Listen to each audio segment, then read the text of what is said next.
Mara Caldwell's life shattered in seconds. Twisted metal, broken bones, and a pregnancy she didn't know existed. But waking up in a hospital suite that cost more than she'd earned in years was just the beginning. The man standing in the shadows wasn't her savior. He was Adrian Volkov, the most dangerous crime boss in the city. And the father of her baby? He'd just stolen a fortune from Adrian and vanished. Now Adrian's offering her protection, a new life, and a deal she can't refuse. But in his world, nothing comes free. If you're ready for a story of danger, redemption, and unexpected love, stay with me until the end. Hit that like button and comment with your city so I can see how far this story travels. But the first thing Mara Caldwell noticed when she opened her eyes was the ceiling. Pristine white, smooth as porcelain, with recessed lighting that glowed soft as moonlight. It wasn't the water-stained tiles of her studio apartment. It wasn't the flickering fluorescence of the diner where she'd worked double shifts for 3 years. This was expensive. The second thing she noticed was the pain. It radiated through her left leg like lightning trapped in bone, and when she tried to move, her ribs screamed in protest. Her right arm was encased in a cast, elevated on pillows so soft they felt like clouds. Easy. A woman's voice, crisp and professional. A nurse appeared at her bedside, middle-aged with kind eyes behind wire-rimmed glasses. "You've been through quite an ordeal, Miss Caldwell. Try not to move too much." Mira's throat felt like sandpaper. "Where am I?" "St. Catherine's Medical Center, private wing." The nurse adjusted the IV drip with practiced efficiency. "You've been here for 2 days. You were in a car accident." The memories crashed back in fragments. Headlights, the screech of tires, her car spinning like a top, the sickening crunch of impact. Then nothing but darkness and distant sirens. "My car," Mira whispered. "I was driving home from work." "The other driver ran a red light," the nurse said gently. "T-boned you right through the intersection. You're lucky to be alive." Lucky. Mira almost laughed, but it hurt too much. Lucky would have been avoiding the accident altogether. Lucky would have been having enough money in her bank account to cover whatever astronomical bill this hospital stay was racking up. Lucky would have been a lot of things she'd never been. "I need to know how much this cost," Mira said, anxiety spiking through the fog of painkillers. "I don't have insurance. I can't afford.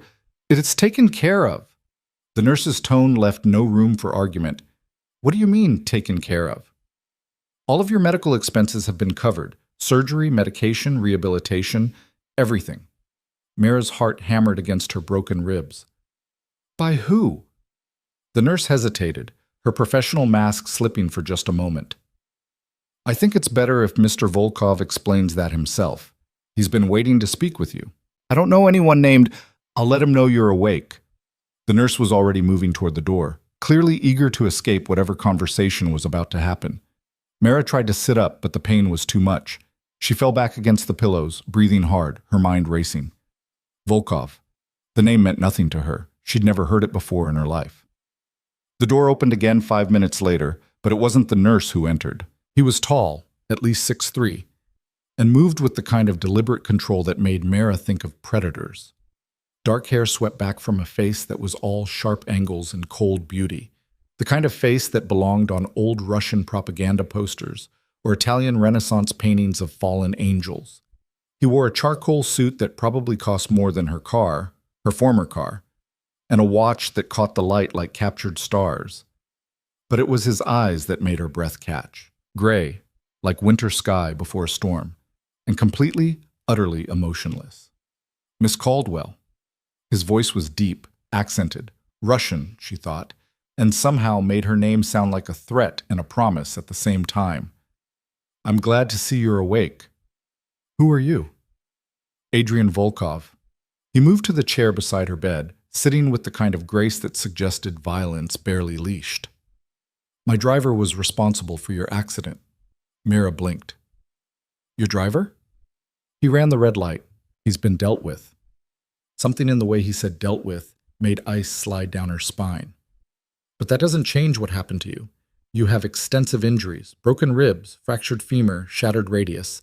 The surgery to repair your leg took 6 hours."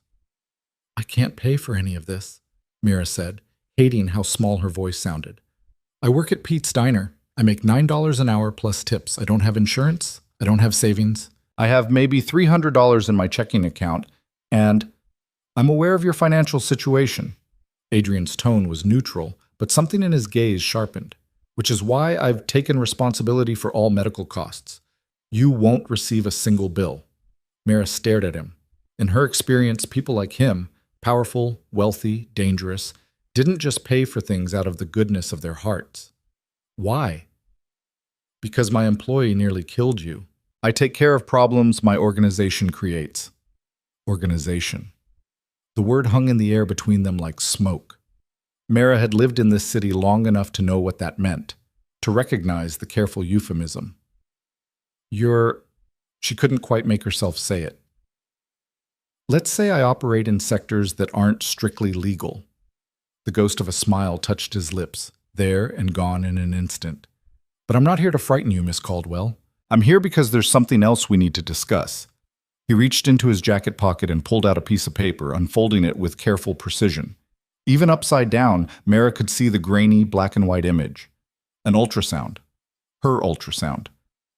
The doctors ran several tests when you were admitted, Adrian said quietly. Standard procedure for trauma cases. They needed to know if you were pregnant before administering certain medications.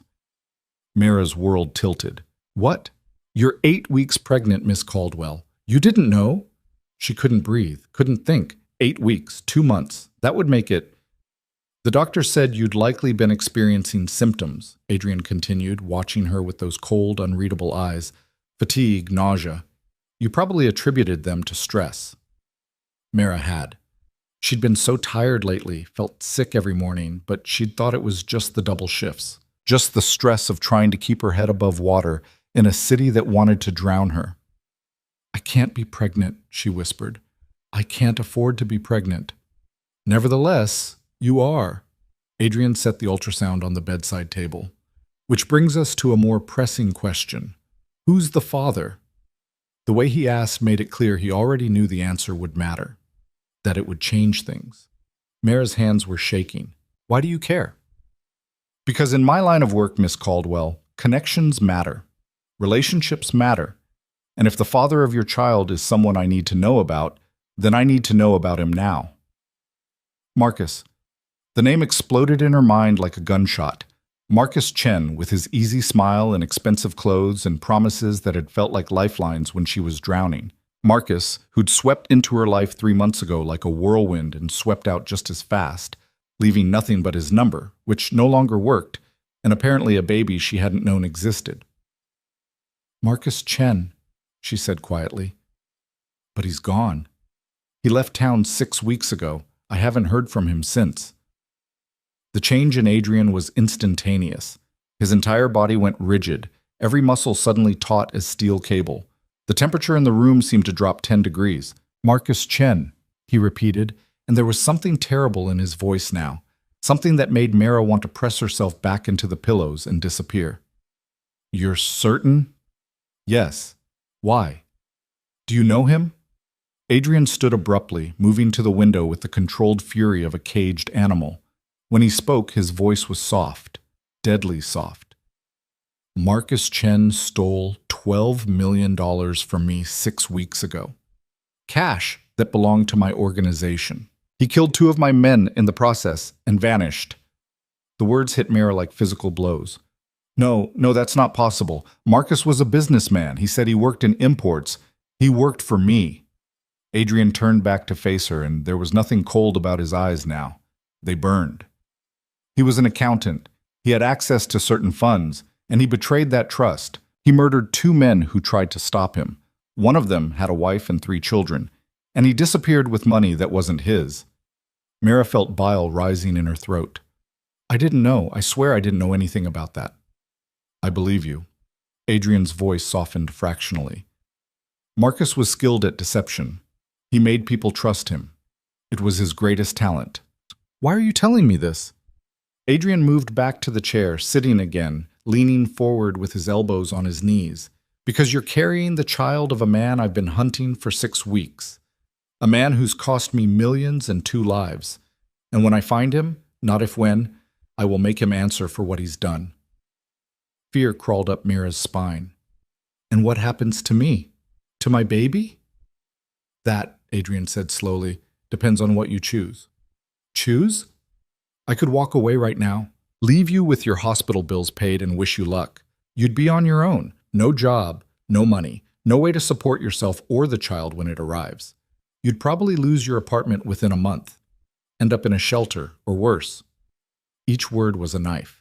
Because he was right. Without this hospital miracle, she'd been 2 paychecks away from homelessness even before the accident. Or, Adrian continued, you could accept my help. Help? Mira's laugh was bitter. What kind of help? Protection, a safe place to live, medical care throughout your pregnancy and after, a job that pays enough to actually support you and your child. Why would you do any of that? Adrian was quiet for a long moment. When he spoke, his voice was strange, distant, as if he were seeing something far away. Because Marcus Chen made this child part of my world, whether you wanted it or not. And in my world, Miss Caldwell, we protect what's ours. This baby is connected to a man who stole from me, killed my people. That makes it my responsibility. The baby didn't ask for any of this. No. Adrian's gaze met hers. Neither did you, which is why I'm offering you a choice rather than making demands. You can take the help I'm offering or you can refuse it. But understand that if you refuse, Marcus will still be looking over his shoulder for the rest of his life, however short that may be. And if he ever tries to contact you to claim this child, he'll be walking into a trap. Mira's head was spinning. This was insane, all of it. 2 days ago, her biggest problem had been whether she could afford new tires for her car. Now she was pregnant with the child of a thief and murderer, and a Russian mob boss was offering to, what, adopt her? I need time to think. Of course. Adrian rose smoothly to his feet. The doctors say you'll be here for at least another week. I'll return in 3 days for your answer. He was almost to the door when Mara found her voice again. Mr. Volkov? He paused, turning back. Why do you really care? About me? About this baby? You could just, I don't know, make me disappear if I'm a problem. Adrian regarded her with something that might have been respect. I could. But I don't make war on pregnant women and children, Miss Caldwell. That's not the kind of man I am. Then what kind of man are you? His smile was sharp as broken glass. A dangerous one. But not to you. Not unless you give me reason to be. Then he was gone, leaving Mara alone with the ultrasound image and a choice that felt like standing at the edge of a cliff, deciding whether to jump. The next 3 days passed in a blur of medication, physical therapy, and spiraling thoughts. The nurses were kind, the doctors competent, and the food better than anything Mara could have afforded on her own. Every night she lay awake in the darkness, staring at the ultrasound photo someone had placed on her bedside table. 8 weeks, a cluster of cells that would become a person, a baby who would need food, shelter, safety, everything Mara didn't have the ability to provide. She thought about Marcus, tried to reconcile the man she'd known, charming, attentive, generous, with what Adrian had described. A thief, a murderer. It should have been impossible, but she'd only known Marcus for a few weeks before he'd left. She'd been so lonely, so desperate for connection, that she'd ignored the warning signs, the vague answers about his work, the way he paid for everything in cash, the phone calls he'd take in another room, speaking in rapid Mandarin. She'd been a fool, and now she was paying for it. On the morning of the 3rd day, Adrian returned. He looked exactly as he had before. Expensive suit, cold eyes, controlled power. But this time, he wasn't alone. 2 men in dark suits flanked him, clearly security, and they stationed themselves outside her door. Miss Caldwell? Adrian sat in the same chair as before. Have you made a decision? Mara had barely slept. Her leg throbbed despite the medication, and her head felt stuffed with cotton. But her mind was clear on this one point. If I say yes, she said slowly, what exactly would that mean? What would you expect from me? Honesty, Adrian said immediately. If Marcus contacts you, you tell me. If you remember anything about where he might have gone, you tell me. Beyond that, you focus on staying healthy and having a safe pregnancy. And after the baby's born? You continue working, raising your child, living your life. Under your protection. Yes. Which means what exactly? Guards following me everywhere? Checking in with you constantly? Security that keeps you safe but doesn't interfere with your daily life, Adrian said. You'll have an apartment in one of my buildings. Good schools nearby when the time comes. Medical care. A job at one of my legitimate businesses. I own several art galleries. You'd work the front desk, handle customers. It's easy work and it pays well. It sounded too good to be true, which meant it probably was. What's the catch? Mira asked bluntly. Adrian's lips twitched. Smart question. The catch is that you'll be in my world, Miss Caldwell. People will know you're under my protection. That comes with certain implications. They'll think I'm your mistress. Probably. And you're okay with that? I don't care what people think. Adrian leaned forward slightly. But you should understand what you're agreeing to. My world is dangerous. I have enemies, rivals, people who would hurt you to get to me. The protection I'm offering is necessary, not optional. Mira closed her eyes. Every instinct she had screamed that this was a trap, that accepting help from a man like Adrian Volkov would come at a price she couldn't afford to pay. But what choice did she have? She was broken, pregnant, and broke. Without his help, she'd lose everything, including, probably, her baby. The state didn't look kindly on homeless mothers. Okay, she whispered. Okay, I'll accept your help. When she opened her eyes, Adrian was watching her with an expression she couldn't read. You're certain? No, but I don't see another option. There are always options, Miss Caldwell. Most of them are just worse. He stood, reaching into his jacket to pull out a card. He set it on the bedside table next to the ultrasound. When you're discharged, my people will move you into your new apartment. Everything you need will be provided. The number on that card reaches me directly, day or night. Use it if you need anything. Thank you, Mira said, though the words felt strange in her mouth. She wasn't sure if she was thanking him or sealing her fate. Adrian paused at the door, turning back one last time.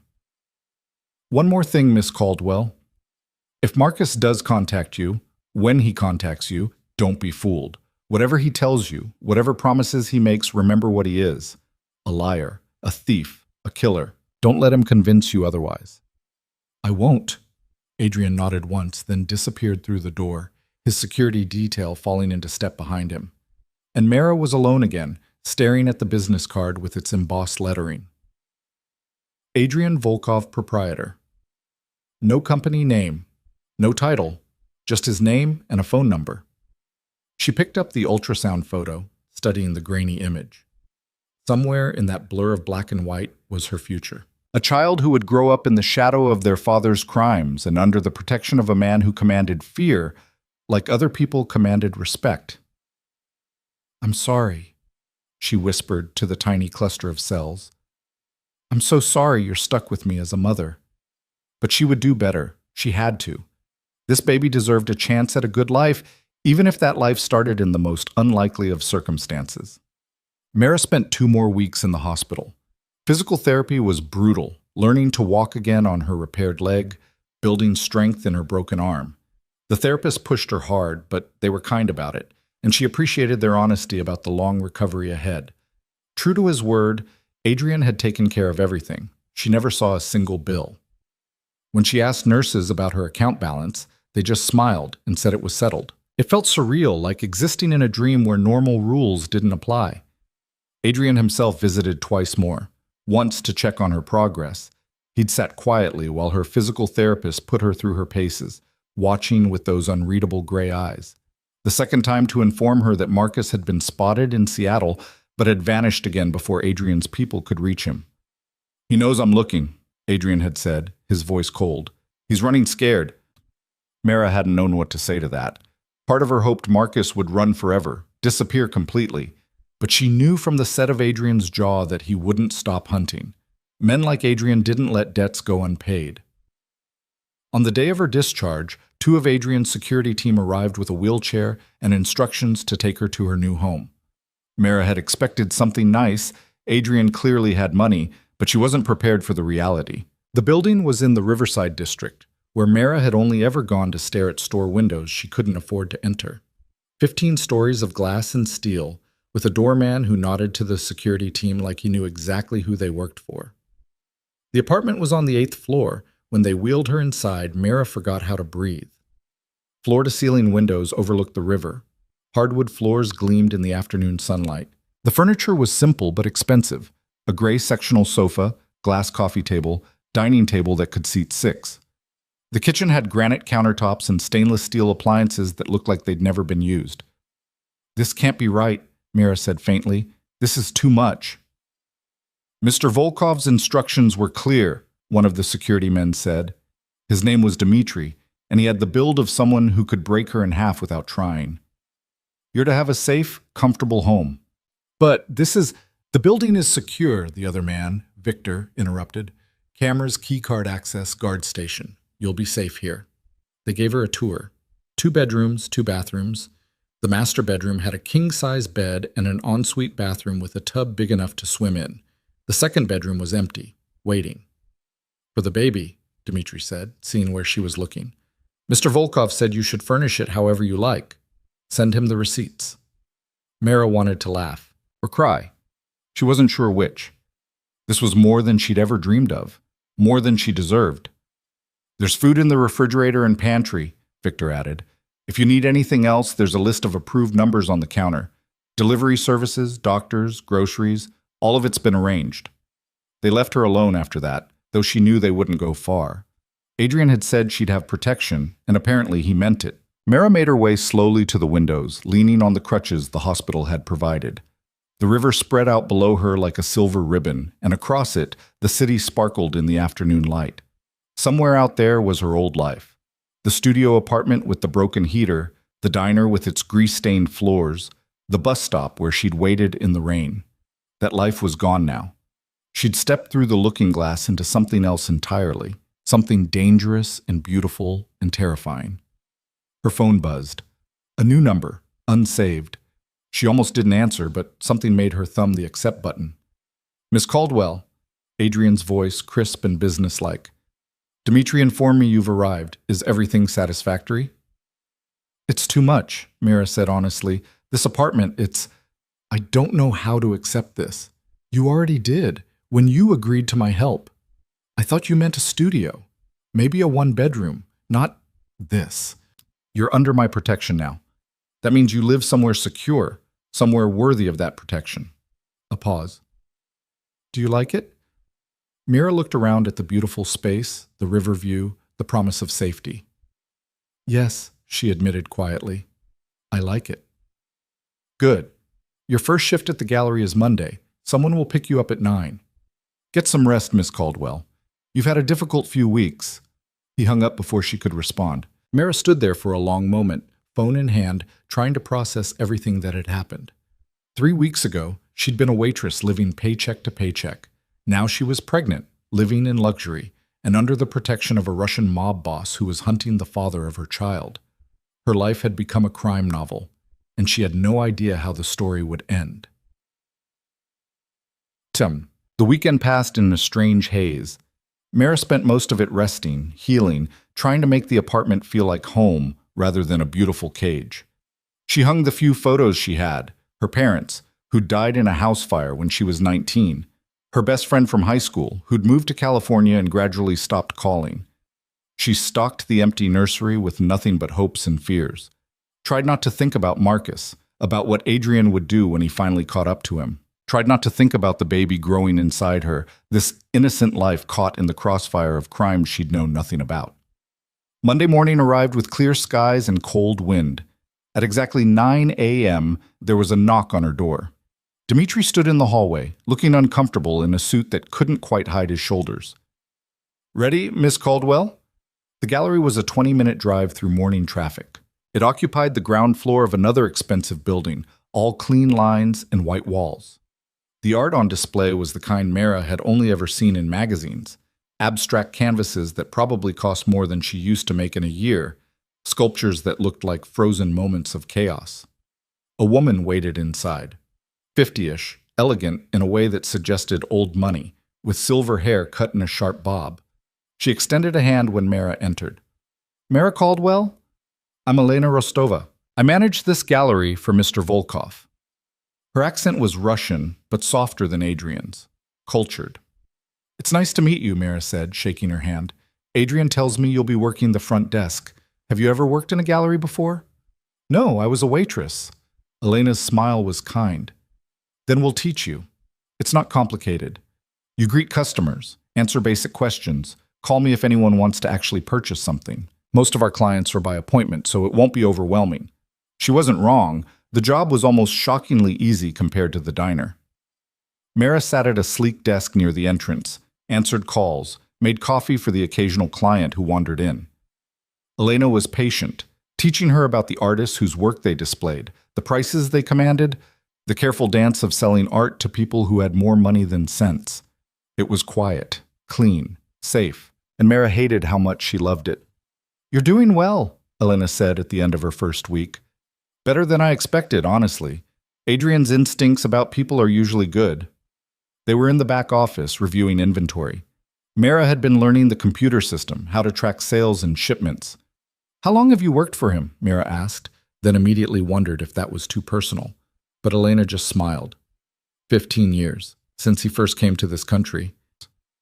"What was he like then?" "Younger, angrier." Elena poured them both tea from a pot she kept in the office.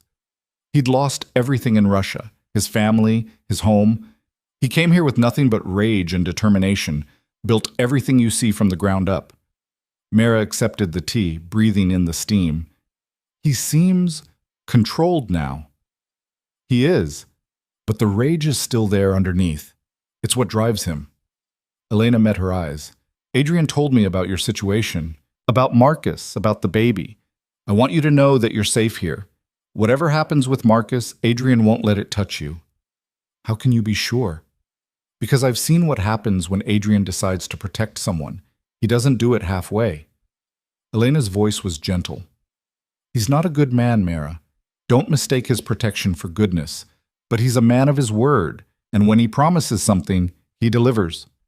Mara thought about that as she rode home that evening. About the difference between good men and men who kept their word. About whether it mattered, in the end, when you were the one being protected. The apartment was warm when she entered, the heat already turned on by some invisible hand. There was food in the refrigerator. Someone had stocked it again while she was at work. Fresh vegetables, good cuts of meat, things she'd never been able to afford before. She made herself dinner, sat by the windows watching the city lights come on like earthbound stars. Her hand drifted to her stomach, still flat but not for much longer. In a few weeks she'd start to show.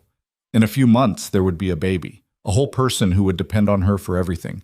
The thought was terrifying, but underneath the fear was something else, something that felt almost like hope.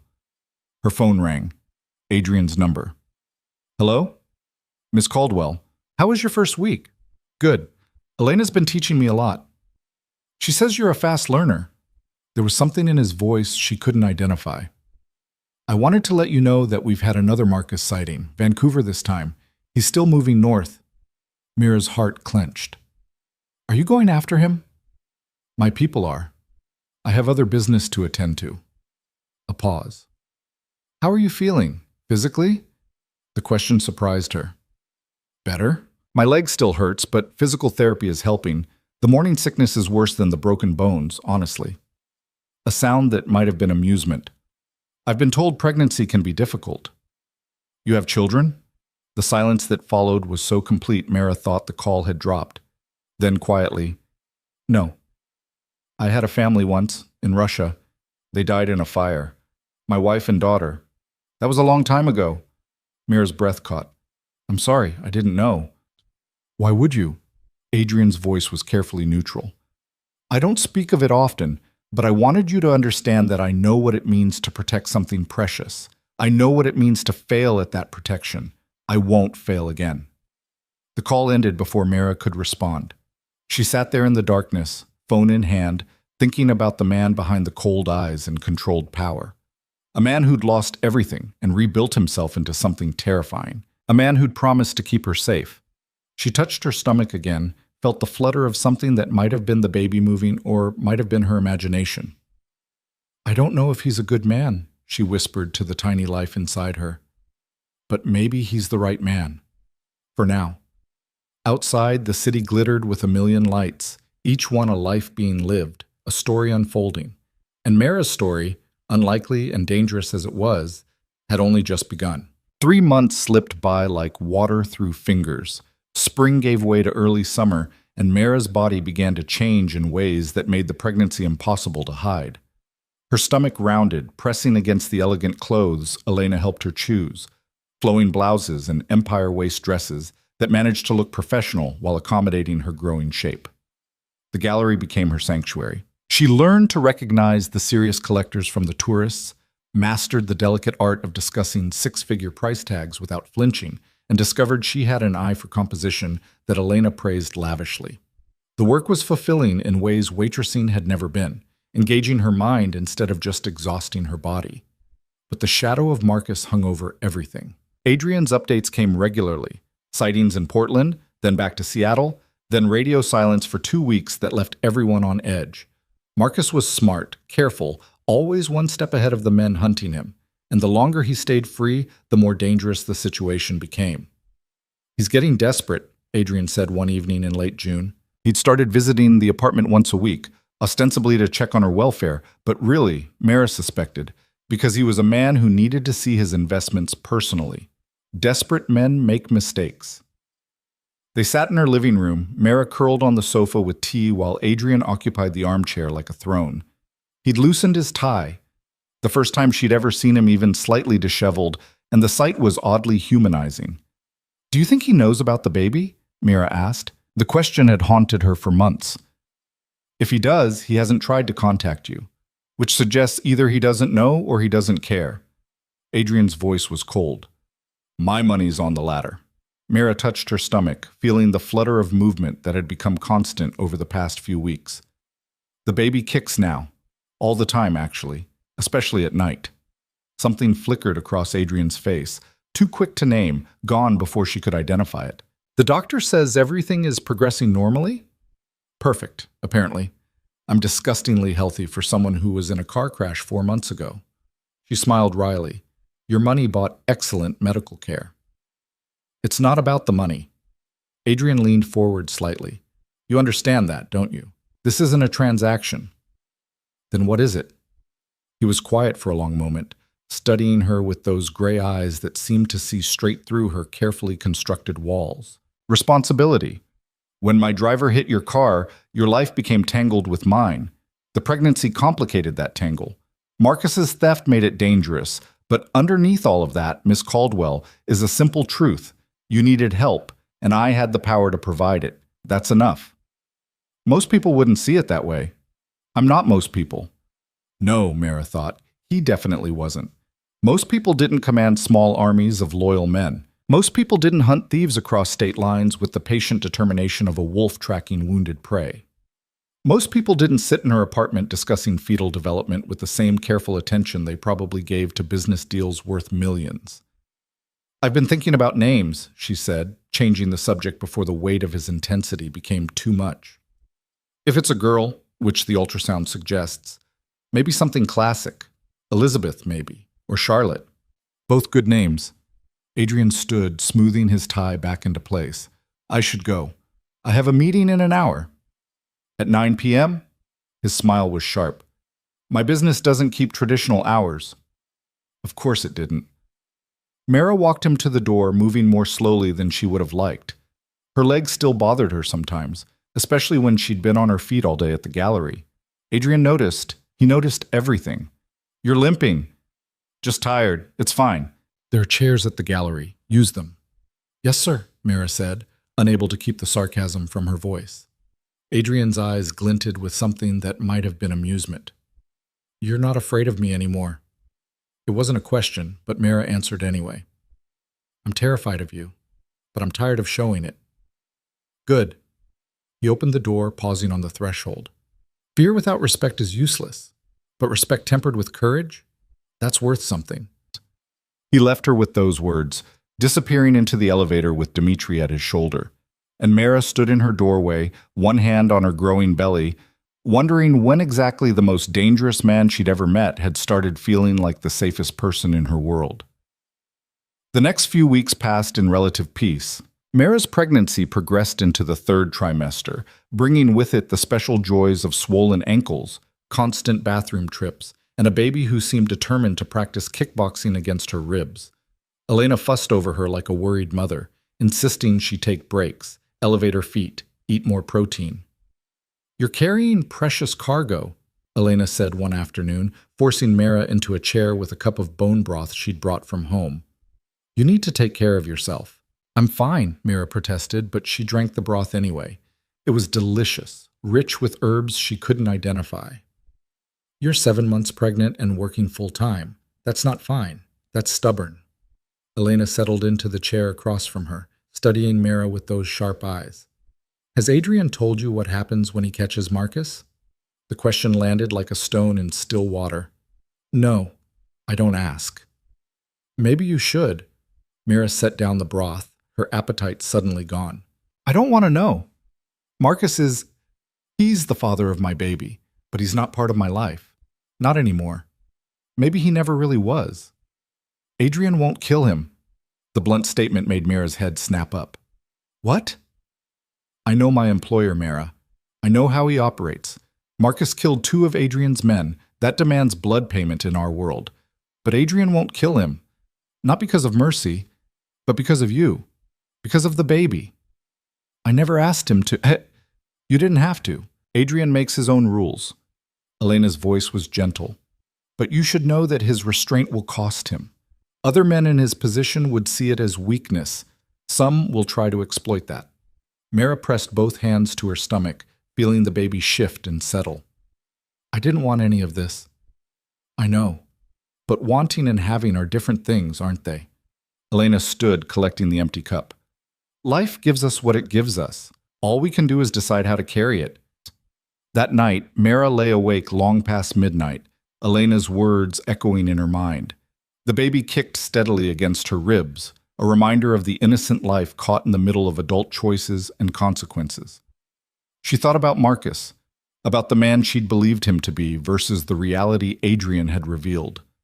She thought about Adrian himself, cold and controlled on the surface, but with currents of old pain and fierce protection running underneath. She thought about the future, about raising a child in the shadow of violence and power, about whether love could bloom in such dangerous soil. Her phone buzzed. A text from an unknown number. "Mara, it's Marcus. I need to see you, please. It's important." Her heart stopped, then started again, hammering so hard she felt sick. Marcus. After 4 months of silence, he was reaching out now. Her fingers hovered over the screen. She should call Adrian immediately. That was the deal. If Marcus contacted her, she told Adrian, but something made her hesitate. "How did you get this number?" The response came within seconds. "I have my ways. Can we meet? Tomorrow? There's a coffee shop on Market Street, the one with the blue awning, 2 p.m. Please, Mara. I can explain everything." She stared at the messages, mind racing. This was a test, she realized, a test of her loyalty, her judgment, her ability to make the right choice when everything was on the line. She could meet Marcus, hear what he had to say. Maybe he deserved that much, a chance to explain, to defend himself. He was the father of her baby, after all. Didn't that count for something? But he was also a thief and a murderer. A man who'd lied to her, used her, disappeared when things got complicated. A man Adrian had been hunting for months with the kind of focused intensity that suggested the debt would be paid in blood. Mara's hand shook as she typed her response. "I'll be there." Then before she could second-guess herself, she opened a new message and typed Adrian's number. "Marcus contacted me. Wants to meet tomorrow at 2 p.m. Market Street Coffee Shop, blue awning." I said yes. The reply came so fast she knew Adrian had been awake, probably working despite the late hour. "Good. I'll handle it. Don't go to the meeting. I have to. If I don't show, he'll run again." A longer pause this time. Then, "If you go, you put yourself and the baby at risk. Marcus is dangerous. So are you," Mara typed back. "But I trust you to keep me safe." The silence stretched so long she thought he wouldn't respond. Then her phone rang. Adrian's voice was tight with controlled anger when she answered. "This is a mistake. Maybe, but it's mine to make." You don't understand what you're dealing with. Marcus isn't the man you knew. He's desperate, cornered. That makes him unpredictable. Then come with me. The words were out before Mara could stop them. Hide in the coffee shop. Bring your people. Whatever you need to do. But let me talk to him. Let me hear what he has to say. Why? The single word was sharp as a blade. Why do you need to hear his lies? Because he's the father of my child. Mira's voice broke slightly. Because I need to look him in the eye and know for certain that everything you told me is true. I need closure, Adrian. I can't move forward without it. The silence that followed felt heavy enough to crush her. Then quietly, you're asking me to use you as bait. I'm offering. No. Adrian's voice was flat. Absolutely not. I won't risk you or the baby for the chance to catch Marcus. You won't be risking us if you're there, if your people are there. I'll be safer in that coffee shop with you watching than I am anywhere else in this city. Mira took a shaky breath. Please, Adrian, I need this. I need. She could hear him breathing, could almost feel the calculation happening on the other end of the line. Adrian wasn't a man who acted on impulse. Every move was measured, considered, planned 3 steps ahead.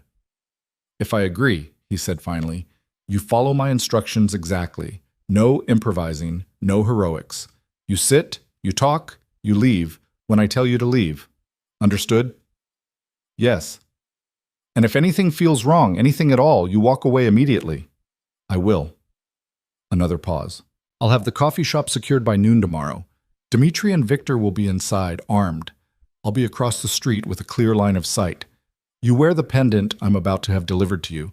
It has a tracking device and microphone. We'll hear everything. Okay. Mara. His voice softened fractionally. If this goes wrong, it won't.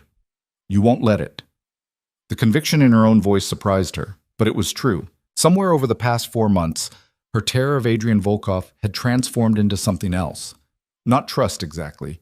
You couldn't fully trust a man like him, but faith, maybe. Faith that when he made a promise, he kept it. Get some sleep, Adrian said. Tomorrow will be difficult. He hung up before she could respond. 20 minutes later, there was a knock on her door. One of Adrian's men, she'd seen him before but didn't know his name, handed her a small jewelry box without a word. Inside was a delicate silver pendant on a chain, simple and beautiful. She fastened it around her neck, feeling the slight weight settle against her collarbone. Somewhere in that pretty piece of jewelry was technology she couldn't even imagine. Eyes and ears that would keep her connected to Adrian even when he was out of sight. She lay back down, one hand on the pendant, the other on her stomach where the baby had finally settled into sleep. Tomorrow, she would face Marcus. Tomorrow she would get her answers. Tomorrow, one way or another, the past would finally catch up with the present. The coffee shop was exactly as Marcus had described. Tucked into a quiet corner of Market Street, with a blue awning and small tables visible through the front windows. Mara arrived at 1:45 p.m., early enough to settle herself, but late enough that Adrian's people would already be in position. She didn't look for them. Adrian had been clear, act natural, pretend she was alone. Dimitri and Victor would be inside somewhere, blending in. Adrian would be watching from across the street, probably from one of the office buildings with their tinted windows and anonymous facades. The pendant felt warm against her skin, a reminder that she wasn't really alone. That somewhere, Adrian was listening to every word. She ordered tea, decaf, for the baby, and claimed a table near the window. Her hands shook slightly as she wrapped them around the warm cup, and she had to consciously slow her breathing. This was Marcus. The man who'd held her, kissed her, made promises he'd never intended to keep. The man whose child moved inside her even now. At exactly 2 p.m., he walked through the door. Mara's breath caught. Marcus looked terrible. The handsome, confident man she remembered had been replaced by someone gaunt and hollow-eyed, with a scruff of beard and clothes that hung loose on his frame. He'd lost weight, and there were lines around his eyes that hadn't been there before. He saw her and something crumbled in his expression. Relief, maybe. Or grief. Mara. He crossed to her table in 3 quick strides, reaching for her hands. Thank you for coming. I wasn't sure you would. She pulled her hands back, folding them protectively over her stomach. You have 10 minutes, Marcus. Talk. He flinched at her tone but sat down across from her, his eyes dropping to her rounded belly. You're pregnant. 8 months. It's yours. All the color drained from his face. What? I was 8 weeks along when your employer's driver hit my car. Didn't know until I woke up in the hospital. Mira kept her voice level, watching him carefully. So, yes, Marcus, you're going to be a father. Surprise. I never meant. He ran both hands through his hair, looking genuinely shattered. Mara, I'm so sorry. About everything, about leaving you, about the baby, about the danger I put you in. You put me in danger?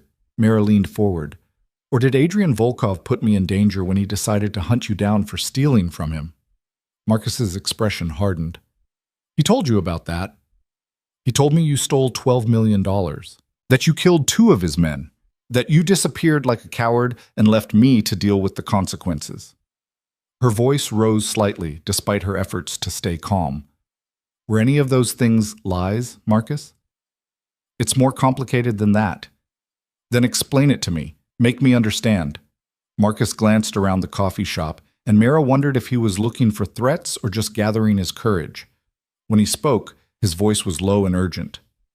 Adrian Volkov is a monster, Mara. You don't know what he's capable of. The things I've seen him do, the people I've watched him destroy. He's been nothing but kind to me, Mara interrupted. He paid my medical bills, gave me an apartment, a job, made sure I had everything I needed for the baby. Because your leverage. Marcus's hands clenched into fists on the table. Don't you see? He's using you to get to me. The second he doesn't need you anymore, then why hasn't he hurt me yet? I've been under his protection for 4 months, Marcus. He's had plenty of opportunities to use me as bait or leverage or whatever you think I am. Instead, he's kept me safe. Safe in a gilded cage. Marcus reached across the table again, and this time Mara didn't pull away fast enough. He caught her hand, gripping it tightly. Come with me. Right now. I have money hidden, enough to start over somewhere far from here. We can disappear, raise our baby somewhere Adrian will never find us. Mara looked down at his hand on hers. Once, that touch had made her feel safe. Now it just felt desperate. You killed people, Marcus.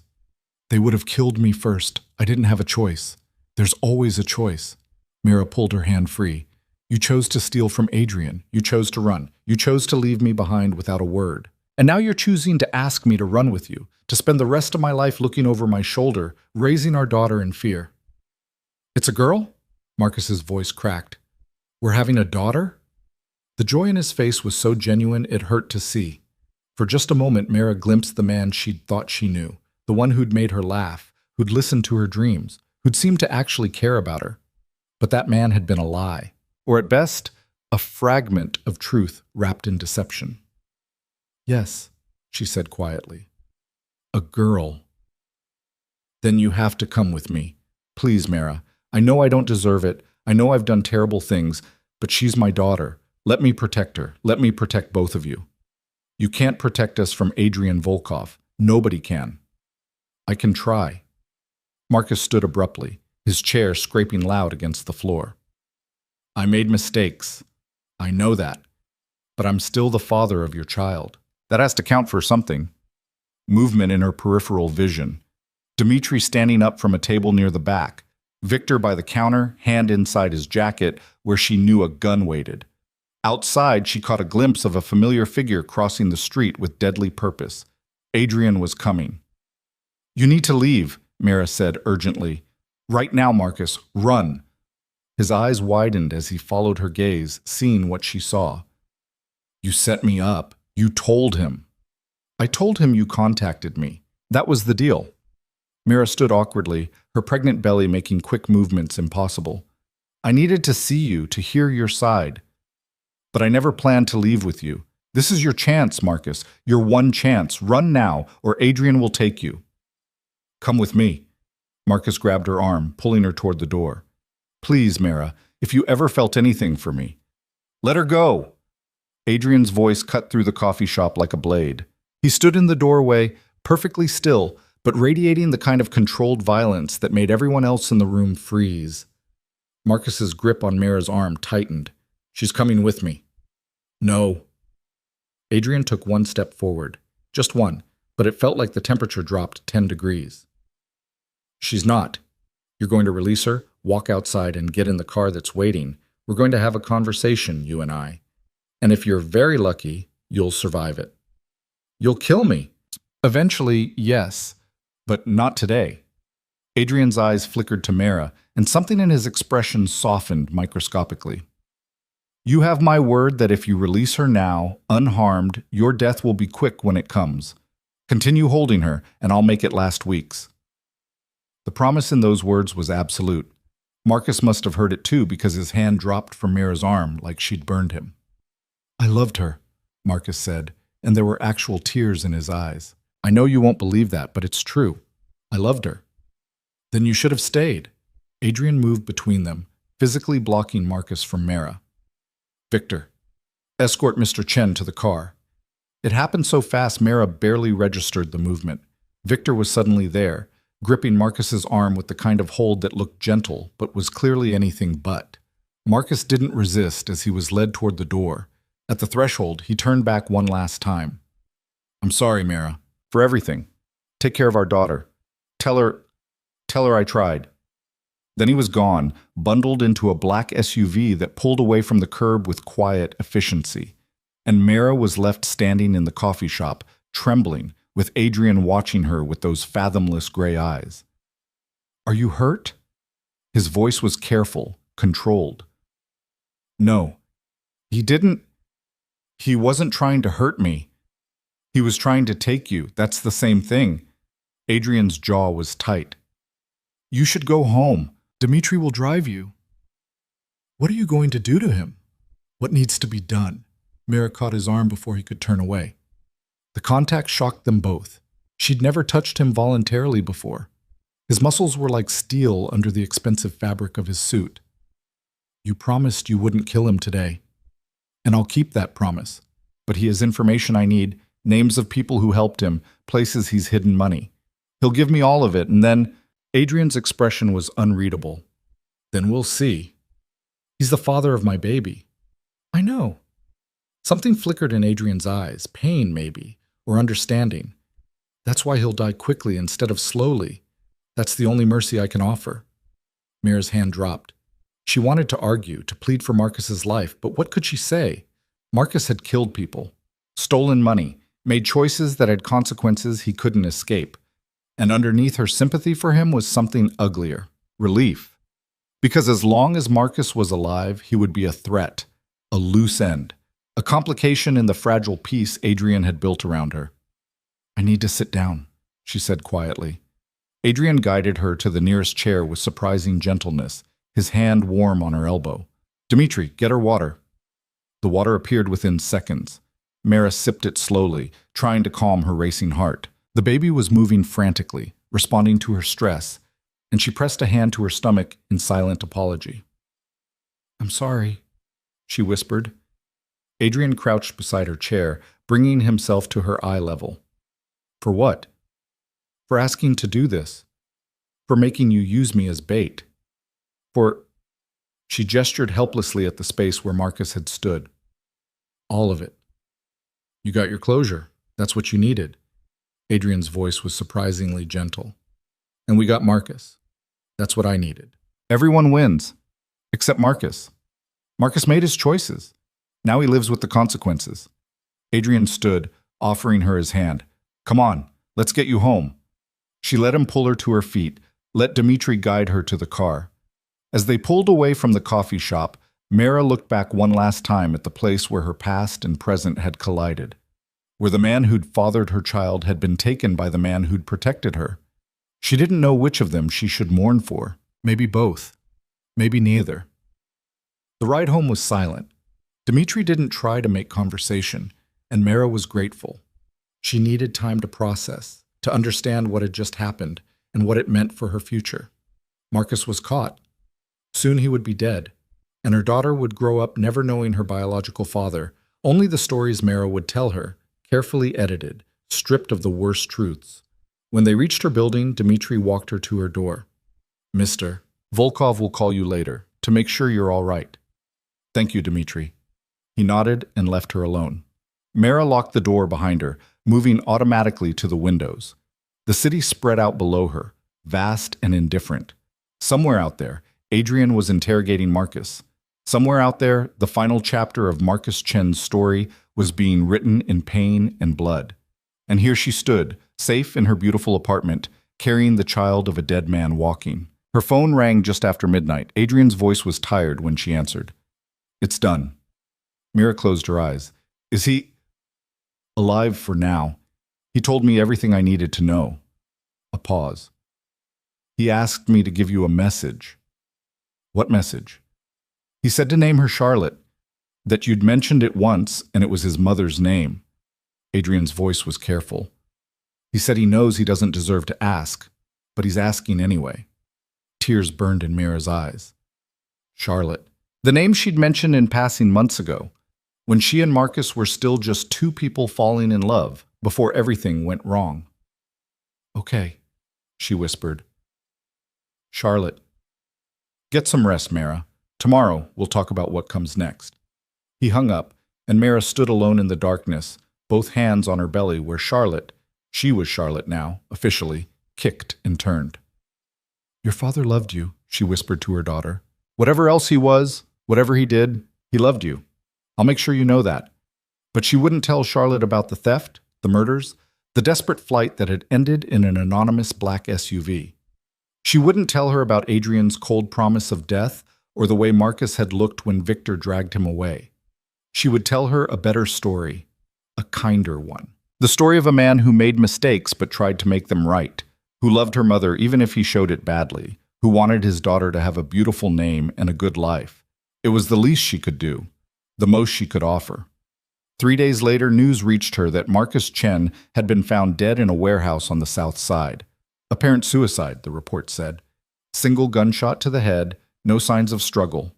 Mara knew better. She knew Adrian's fingerprints were all over it, even if they'd never appear in any official report. But the death had been quick, just as promised. Whatever mercy Adrian was capable of, he'd shown it. She didn't go to the funeral. There wasn't one. Marcus had no family in the city, no friends who would claim him. He disappeared from the world as completely as he'd tried to disappear from Adrian's reach. And Mara, standing at her window with her hand on her stomach, watched the city lights flicker and knew that this chapter was finally, irrevocably closed. Marcus Chen was gone. Charlotte was coming. And Adrian Volkov, the most dangerous man she'd ever met, had somehow become the only person she truly trusted to keep them both safe. The week following Marcus's death brought an unexpected quiet. Mara went through the motions of her life, working at the gallery, attending doctor's appointments, preparing the nursery with soft colors and careful hope. But underneath the routine was a strange hollowness, as if the confrontation with Marcus had drained something vital from her. Adrian noticed. Of course he noticed. "You're not sleeping." It wasn't a question. He'd appeared at her door on a Thursday evening, unannounced as always, carrying takeout from the Thai place she'd mentioned liking once, 3 months ago. "I'm sleeping fine." Mara accepted the food, gesturing him inside. This had become their pattern, Adrian visiting once or twice a week, checking on her with the focused attention of a scientist monitoring an important experiment. "You have shadows under your eyes." He followed her to the kitchen, watching as she unpacked containers of pad thai and green curry. "And Elena says you've been distracted at work." "Elena needs to mind her own business." "Elena cares about you, as do I." Adrian leaned against the counter, arms crossed. "Talk to me, Mara." She wanted to laugh at the absurdity of it. The mob boss playing therapist as if he had any framework for understanding normal human grief. But when she looked at him, really looked, she saw genuine concern in those gray eyes. Something almost like understanding.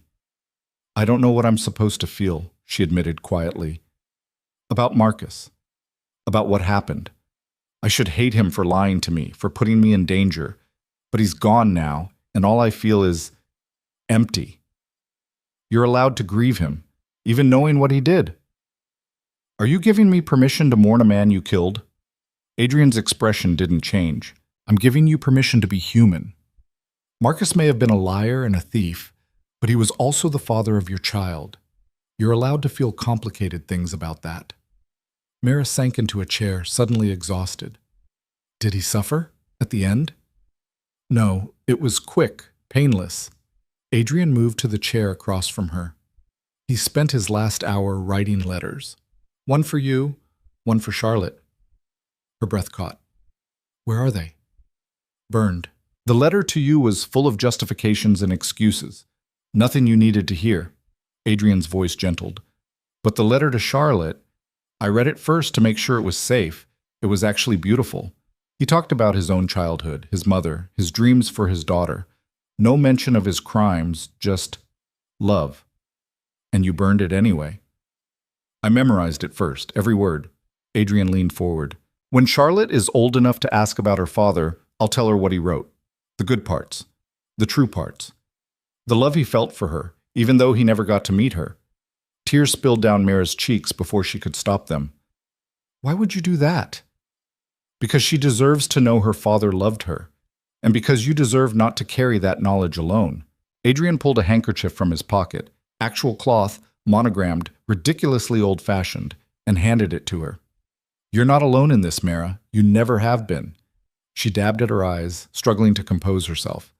I don't understand you. You kill people, you run criminal enterprises, but you memorize letters for a dead man's daughter? It doesn't make sense. Life rarely does.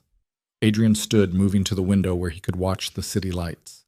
I told you once that I lost my family in Russia. My wife, my daughter. They died in a fire set by men who wanted to hurt me. I wasn't there to protect them. Mira had known this, but hearing him speak of it directly was different. His voice carried old pain, carefully controlled but still present. After they died, Adrian continued, I came here with nothing but rage, built everything you see through violence and fear, became exactly the kind of man I'd hated back home. He turned to face her. But somewhere in all of that, I forgot why I started. Forgot that the reason I wanted power in the first place was to protect the people I loved. And now? Now I remember. You and Charlotte. You remind me. His smile was sad.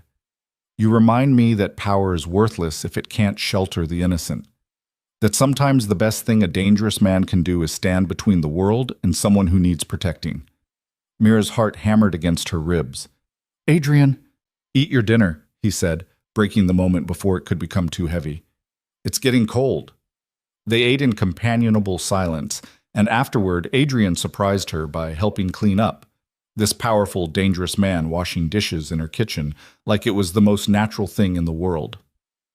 Mira found herself watching him, noticing details she'd overlooked before. The way his sleeves were rolled to his elbows, revealing forearms marked with old scars. The careful precision of his movements. The slight softening of his features when he thought she wasn't looking. He was handsome, she realized with a start. Not in Marcus's easy, charming way, but in something deeper, harder. Like a statue carved from marble. All sharp edges and cold beauty, but with hints of warmth buried deep beneath the surface. What? Adrian caught her staring. Nothing. Just thank you for the food, for the conversation, for everything. He dried his hands, studying her with that unsettling intensity. You don't need to thank me. I do, though. You've given me so much. I've given you what you needed to survive. That's not generosity, Mira. That's basic human decency. In your world, it's more than that. Adrian was quiet for a moment, then softly. Maybe. But you're not part of my world. Not really. You're separate from it, better than it. I'm pregnant with the dead thief's baby and living in an apartment paid for by a crime boss. I'm absolutely part of your world now.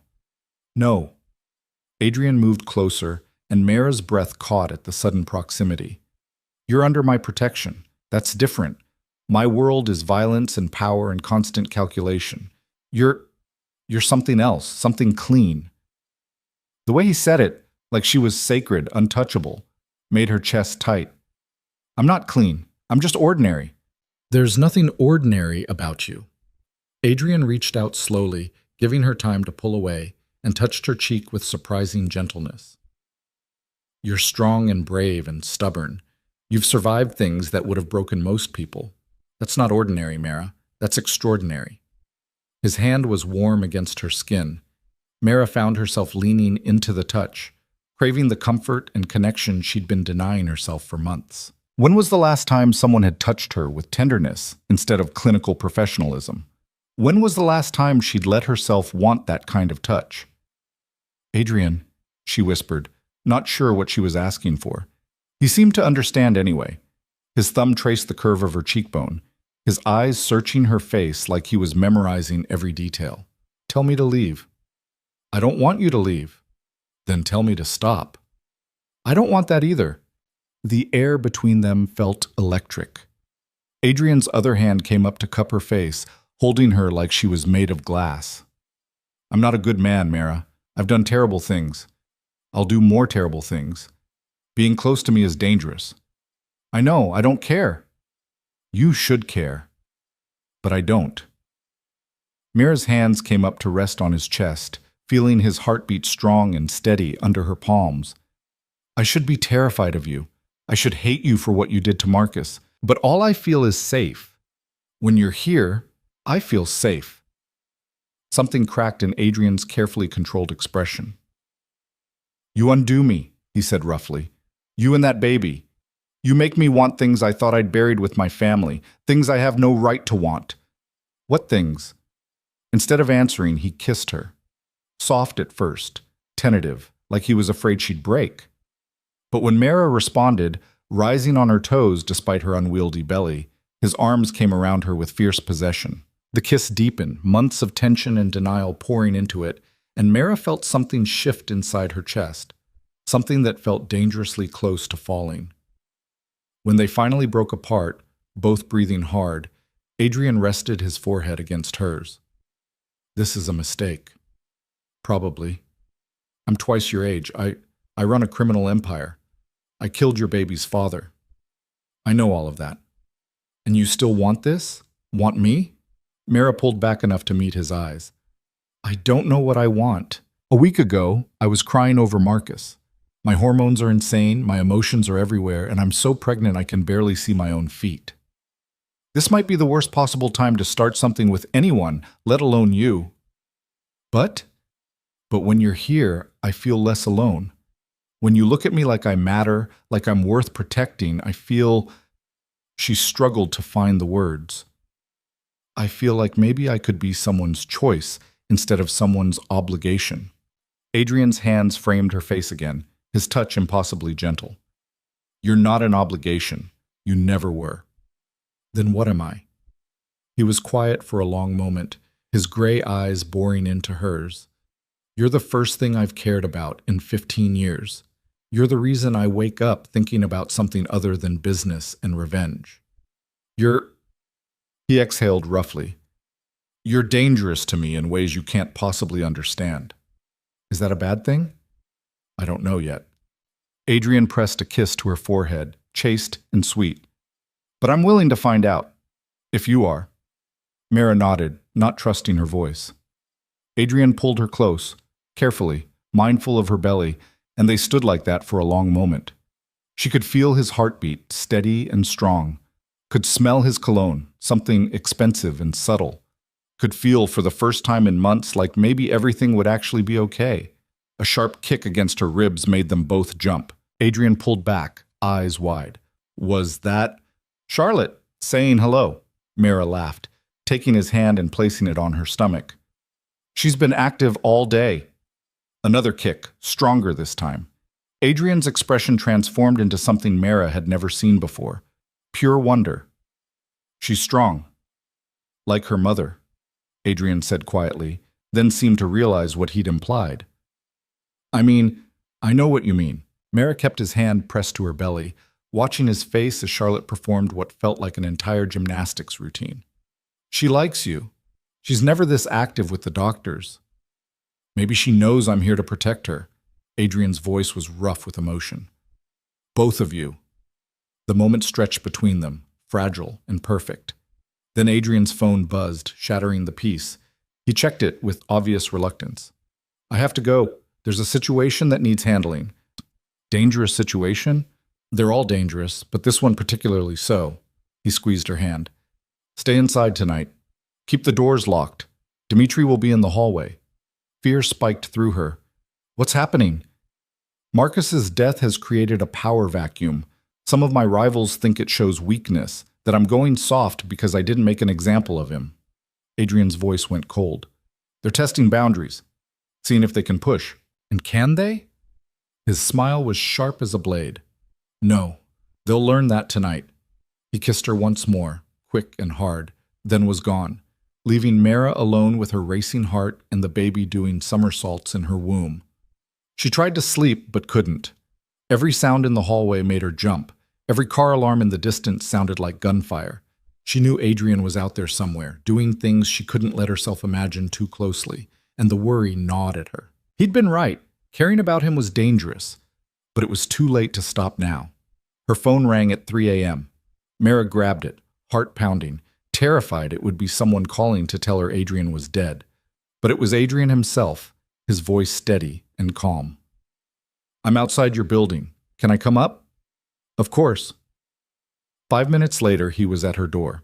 He looked tired but uninjured, his suit jacket missing and his shirt sleeves still rolled up. There was a spot of blood on his collar that made Mara's stomach clench. Are you hurt? No, not my blood. He moved past her into the apartment, heading straight for her bathroom. May I? She followed, watching as he stripped off his shirt and began washing his hands and arms with methodical precision. The scars she'd noticed before were more visible now, a map of old violence written on his skin. Did you kill someone tonight? The question came out before she could stop it. Adrian met her eyes in the mirror. Yes, 3 people who thought they could kidnap one of my accountants to get information. They were wrong. And the accountant? Safe. Shaken, but safe. He dried his hands. The message has been sent. No one else will test me for a while. Mara should have been horrified. Should have ordered him out, called the police, done something other than stand there watching him like this was normal. Instead, she heard herself ask, "Do you want coffee or something stronger?" Adrian turned to face her, surprise flickering across his features. You're not afraid. I'm terrified. But not of you. Never of you. She moved closer. You did what you had to do to protect your people. I understand that. Do you? Because most people don't. Most people haven't lived the life I've lived, haven't needed the kind of protection you provide. Mara touched his bare shoulder, feeling the tension coiled in his muscles. You're not a monster, Adrian. Monsters don't memorize letters for dead men's daughters. They don't wash dishes or get excited about baby kicks. They don't look at ordinary waitresses like they're worth protecting. You're not ordinary, Adrian said again, his voice rough. And I'm not here because I had to protect my people tonight. I'm here because after violence and blood, the only thing I wanted was to see you, to make sure you were safe. I'm safe. We both are. He pulled her close and Mara went willingly, pressing herself against his bare chest and listening to his heartbeat slowly return to normal. They stood like that for a long time, drawing comfort from each other in the quiet hours before dawn. Finally, Adrian stirred. I should go. Let you sleep. Stay. The word was out before Mara could second-guess it. Please, just stay. Mara, not for anything improper. Just, I don't want to be alone tonight. And I don't think you do either. Adrian searched her face, then nodded slowly. All right, but I sleep on the couch. Deal. She gave him a blanket and pillow, watched him settle onto her sofa with the careful movements of a man used to sleeping in uncomfortable places. He looked strange there. This powerful, dangerous man folded onto her furniture like a normal person. Good night, Adrian. Good night, Mara. She went to bed but left her door cracked open, comforted by the knowledge that he was there, that between her and the world was a man who would kill to keep her safe. It should have been terrifying. Instead, it felt like peace.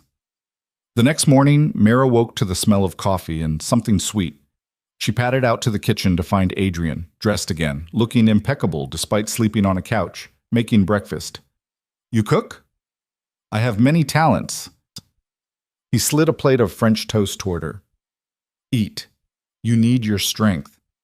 The domesticity of it was surreal, but Mara sat and ate, watching Adrian move around her kitchen with easy familiarity. He'd found the good maple syrup she kept hidden, the butter, even the fresh strawberries in the back of the refrigerator. This is really good, she admitted. My mother taught me. Before... He didn't finish the sentence. Didn't need to. They ate in comfortable silence. Then Adrian's phone buzzed. It seemed to never stop, and he checked it with a frown. More trouble? Always. But he set the phone down. Nothing that can't wait an hour. You don't have to stay. I know you're busy. I'm exactly where I want to be. Adrian's eyes met hers across the table. I meant what I said last night, Mara, about you being the first thing I've cared about in 15 years. I'm not good at this, at caring, at being close to someone, but I want to try. If you'll let me. Mara's heart hammered. What exactly are you asking? I'm asking if you'll let me be part of your life, not as your protector or your employer, but as... He hesitated. As whatever we could be together. Even though I'm about to have another man's baby? Especially because of that. Charlotte is innocent in all of this. She deserves a father who will love her unconditionally. And you deserve someone who sees you as more than an obligation or a convenience. Adrian reached across the table, taking her hand. I can't promise to be perfect. I can't promise to always make the right choice or say the right thing. But I can promise to protect you both with everything I have. To be there, every day, in whatever way you need. Tears pricked at Mira's eyes. That sounds suspiciously like a proposal. Not yet, but someday, maybe. His smile was soft. First, let's just try dating. Normal dating. Dinner, movies, conversation. Let me court you properly. Court me? Mira laughed through her tears. Who says court anymore? Russians do. We're very old-fashioned about some things. Adrian lifted her hand to his lips, pressing a kiss to her knuckles. So what do you say, Mara Caldwell? Will you let me court you? She should say no, should recognize this for the complication it was. She was 8 months pregnant, emotionally fragile, living under the protection of a man who killed people for a living. This was objectively a terrible idea. Yes, she heard herself say. Yes, I will. Adrian's smile transformed his entire face, making him look years younger. Good. Then I'll pick you up Friday at 7. Wear something comfortable. Where are we going? You'll see. He left shortly after, called away by business that Mara didn't ask about. But the apartment felt different now, warmer, fuller, like his presence had changed the very air. Elena noticed immediately when Mara arrived at the gallery. You're glowing. I'm 8 months pregnant. I'm sweating, not glowing. No, this is different. Elena's sharp eyes narrowed. What happened? Mara tried to deflect, but Elena was persistent. Finally, she admitted, Adrian and I are trying something. Dating, I guess. Elena's expression cycled through surprise, concern, and finally understanding. I wondered when he'd finally make a move.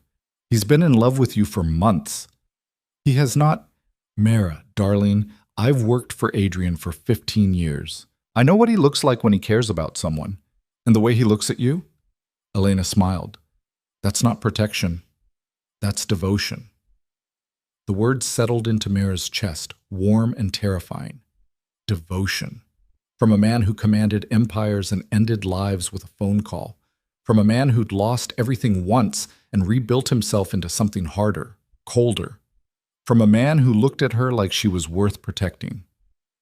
The rest of the week passed in a blur of anticipation and nerves. Friday arrived faster than Mara expected, bringing with it a level of anxiety she hadn't felt since high school. What did one wear on a date with a mob boss, especially when 8 months pregnant? She settled on a soft blue dress that accommodated her belly, paired with comfortable flats. Minimal makeup. She was too tired for anything elaborate. Her reflection in the mirror showed a woman on the edge of something new and frightening and wonderful. Adrian arrived exactly at 7, looking devastating in dark jeans and a black sweater that somehow made him look both casual and dangerous. His eyes went soft when he saw her. You look beautiful. I look like I swallowed a beach ball. A beautiful beach ball. He offered his arm. Ready? The car, a sleek Mercedes driven by Victor, took them not to a fancy restaurant as Mara had expected, but to a converted warehouse district on the river. Adrian guided her inside a building marked only with a number, up an elevator to the top floor. The doors opened onto a rooftop garden unlike anything Mara had ever seen. String lights hung between potted trees, creating a canopy of warm light. A table for two sat in the center, already set with elegant simplicity, and beyond it, The city spread out in all directions, a carpet of lights under the deepening sky. Adrian, this is... I wanted somewhere private. Somewhere we could talk without interruption. He pulled out her chair. The chef is downstairs. He'll send up courses when we're ready. They ate slowly, talking about everything and nothing. Adrian asked about her childhood, her parents, her dreams before everything went wrong. Mara found herself sharing things she hadn't told anyone, the books she'd loved, the places she'd wanted to travel, the future she'd imagined before poverty and survival became her only concerns. In return, Adrian shared carefully selected pieces of his past. His childhood in St. Petersburg, his mother's love of music, his father's quiet strength, the wife he'd loved and lost, the daughter who'd been 4 years old when she died, with dark curls and a laugh like bells. Her name was Anya, he said quietly. She would have been 19 now, probably in university, breaking hearts. You still love them, your wife and daughter. Always. But loving them doesn't mean I can't love again. Adrian's eyes met hers. I spent 15 years convinced that part of me died with them, that I'd never want to protect anyone, never care about anyone, never let myself be vulnerable again. And then I walked into your hospital room and saw you, broken and brave and pregnant, and something shifted. What shifted? I remembered that life continues, that new love doesn't erase old love, it just makes room beside it. He reached across the table, taking her hand. You make me want to be the man I was before everything went wrong. The man who cared about more than power and revenge. Mara squeezed his hand, throat tight with emotion. I'm not sure I'm worth all that. Let me be the judge of that.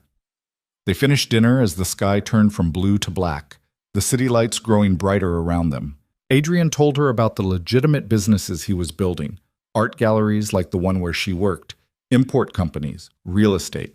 His plan to slowly transition away from the criminal enterprises that had built his empire. It won't happen overnight, he admitted. I have obligations, debts, alliances that can't be broken easily, but in 5 years, maybe 10, I could be legitimate, clean. Why? You have power now, money, respect, and enemies, constant danger, a life where I can't sleep without worrying someone will put a bullet in me. Adrian's voice was fierce. I want better than that. For myself. For you. For Charlotte. The casual way he included Charlotte in his future plans made Mara's heart skip. She's not your daughter. Not biologically. But if you'll let me, I'd like to be her father in every way that matters. To raise her, protect her, love her as my own. Adrian stood, moving around the table to kneel beside her chair. I know it's too soon. I know we're just starting this. But I need you to know my intentions, Mara. I'm not playing games. I'm not trying to control you or own you. I just want the chance to build something real with you, a family, a future, a life where Charlotte grows up safe and loved and never has to know the violence that created her circumstances. Mara touched his face, feeling the rough stubble of his jaw. You really mean that? Every word. She leaned down, awkward with her belly, and kissed him. Soft and sweet and full of promise. When they broke apart, both smiling, Adrian rested his hand on her stomach. Charlotte kicked immediately, as if in approval. She likes you, Mara whispered. The feeling is mutual. Adrian pressed a kiss to Mara's belly, then to her forehead. Come on, let me take you home before you fall asleep in your chair. The drive back was quiet, comfortable. Adrian walked her to her door, kissed her goodnight with restrained passion, and left her floating on a cloud of hope and possibility. But peace, Mara was learning, never lasted long in Adrian's world. 3 days later, everything shattered. She was at the gallery when Dmitri appeared, his face grim. Miss Caldwell, we need to leave, now. What's wrong? No time to explain. Mr. Volkov's orders. You're going somewhere safe until the situation is resolved. Elena appeared from the back office, her expression tight. Go with him, Mara. Don't argue. The fear in Elena's voice killed any protest. Mara grabbed her purse and followed Dmitri to the waiting car. Victor was already there, tense and alert. What's happening? Mara demanded as the car pulled into traffic faster than was safe. War, Dmitri said grimly. The Kozlov family thinks Mr. Volkov's protection of you and handling of Marcus shows weakness. They've declared their intention to take his territory. And to make their point, they've put a price on your head. The words hit like physical blows. On me? You and the baby.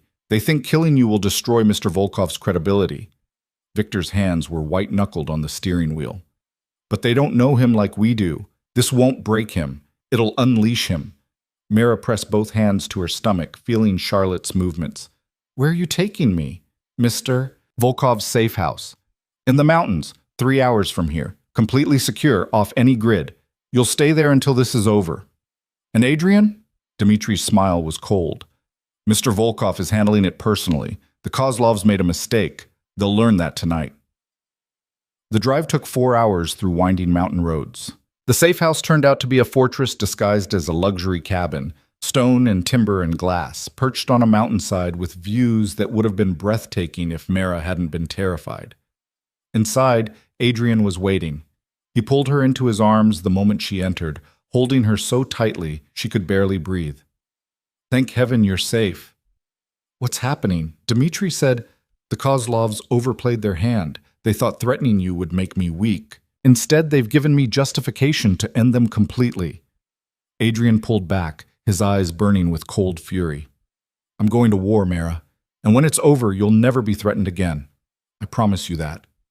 Mara touched his face, seeing the transformation from the man who'd courted her so gently to the one who'd built an empire on fear.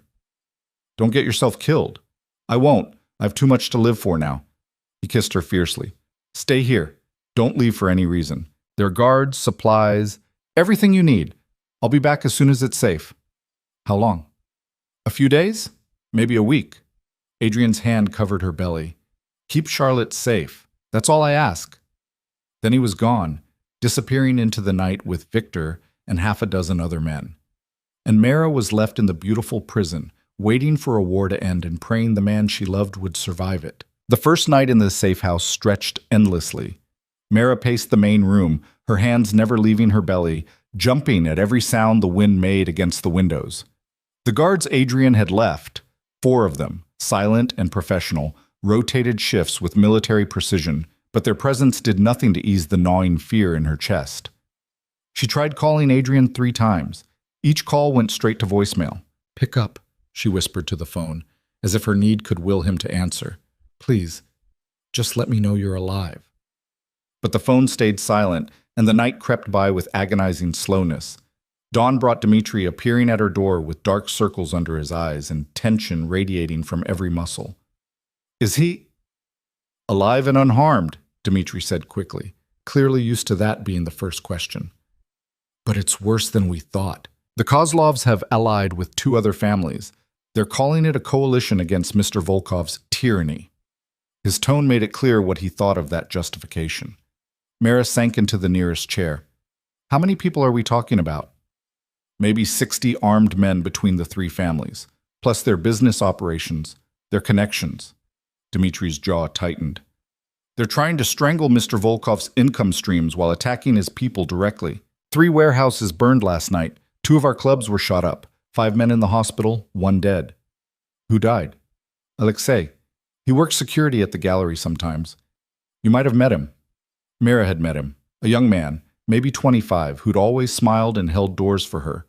Now dead because people wanted to hurt Adrian by hurting everyone around him. This is my fault, she whispered. If Adrian hadn't protected me, this was always coming. Dmitri's voice was firm. The Kozlovs have wanted Mr. Volkov's territory for years. You're just the excuse they're using. If it wasn't you, it would have been something else. That doesn't make me feel better. It should, because it means Mr. Volkov isn't fighting for pride or territory. He's fighting for you, for Charlotte. And when he fights for something he loves? Dmitri's smile was cold. The outcome is never in doubt. He left after that, returning to the city and the war being waged there. And Mara was alone again, trapped in luxury, while people died over her. The second day was worse. Elena called in the afternoon, her voice shaking. Mara, thank heaven, I've been so worried. I'm safe. Dmitri said you're in a secure location too. Yes, Mr. Volkov moved all the civilian employees somewhere safe. We're at a hotel under guard. Elena paused. Have you heard from him? No, you. A text this morning, just 2 words. Stay safe. That's all. Elena's breath hitched. This is bad, Mara. I've been with Adrian for 15 years, seen him through territorial disputes and power plays, but I've never seen anything like this. The coalition isn't just trying to take his business. They're trying to erase him. They won't succeed.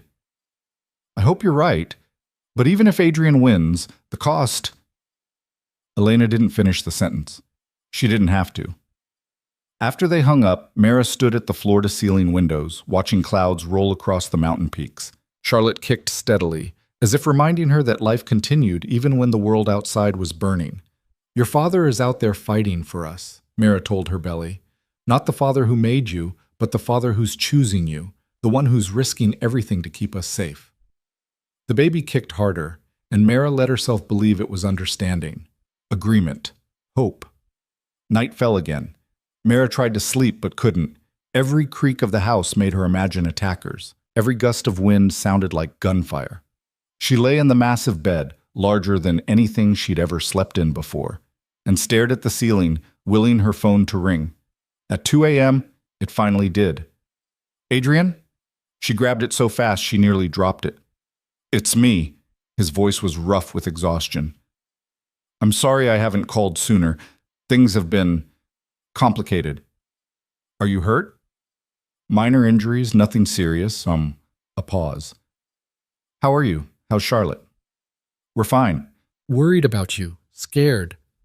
Mara pressed the phone harder against her ear, as if that could bring him closer. Dmitri told me about Alexei. I know. I'm sorry you had to hear that. Adrian's voice went hard. But his death won't be in vain. The Kozlovs will pay for every drop of blood they've spilled.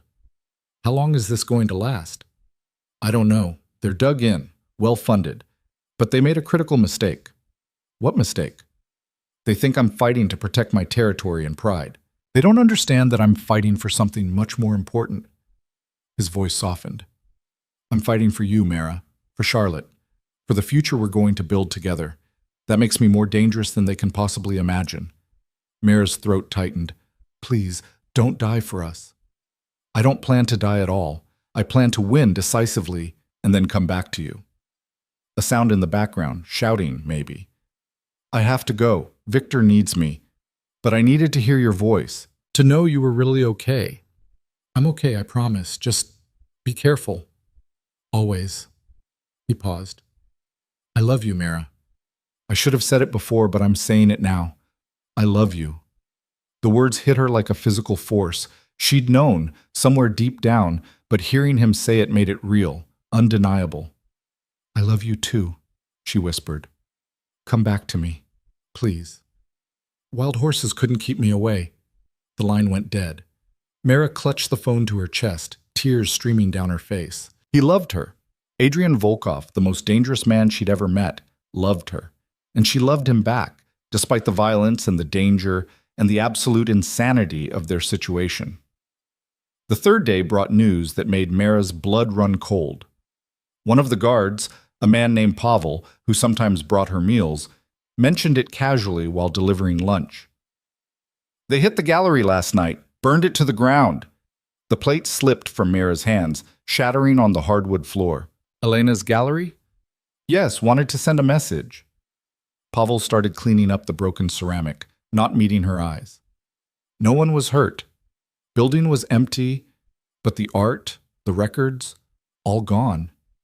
Mara thought of the beautiful space where she'd found purpose and peace, the paintings and sculptures she'd learned to love, Elena's careful curation, the appointments book filled with wealthy collectors, the quiet dignity of the work, all of it gone. Mr. Volkov knows? Yes. Pavel hesitated. He's not taking it well. The gallery was one of his legitimate businesses. He was proud of it. More than that, Mara thought. It was where he'd given her a new life, where she'd started to believe she could be something more than a struggling waitress. Destroying it was destroying a symbol of the future Adrian was trying to build. She spent the rest of the day in a fog of grief and rage. This was her fault. If she'd never accepted Adrian's help, never let him into her life, none of this would be happening. The gallery would still stand. Alexei would still be alive. Adrian wouldn't be risking everything in a war that had her at its center. That night, she barely touched her dinner. The guards exchanged worried looks but didn't comment. What could they say? Their world was burning, and everyone was just trying to survive. She was lying in bed, staring at nothing when she felt it. A sharp, stabbing pain low in her abdomen that made her gasp. Then another, stronger. No, she whispered, hands flying to her belly. No, no, no, not now. Please, not now. But Charlotte had her own timeline. Another contraction hit, hard enough to make Mara cry out. She fumbled for her phone, called the first number she could find. Dimitri answered on the first ring. Miss Caldwell. Something's wrong. The baby, I'm having contractions. It's too early. I'm only 36 weeks. I'm calling for medical transport now. Stay calm. Don't move. His voice was steady despite the clear panic underneath. Is there bleeding? I don't know. I don't think so. But it hurts, Dimitri. It really hurts. The doctor will be there in 20 minutes. I'm informing Mr. Volkov now. No, don't tell him. He's in the middle of... He'd want to know. He'd demand to know.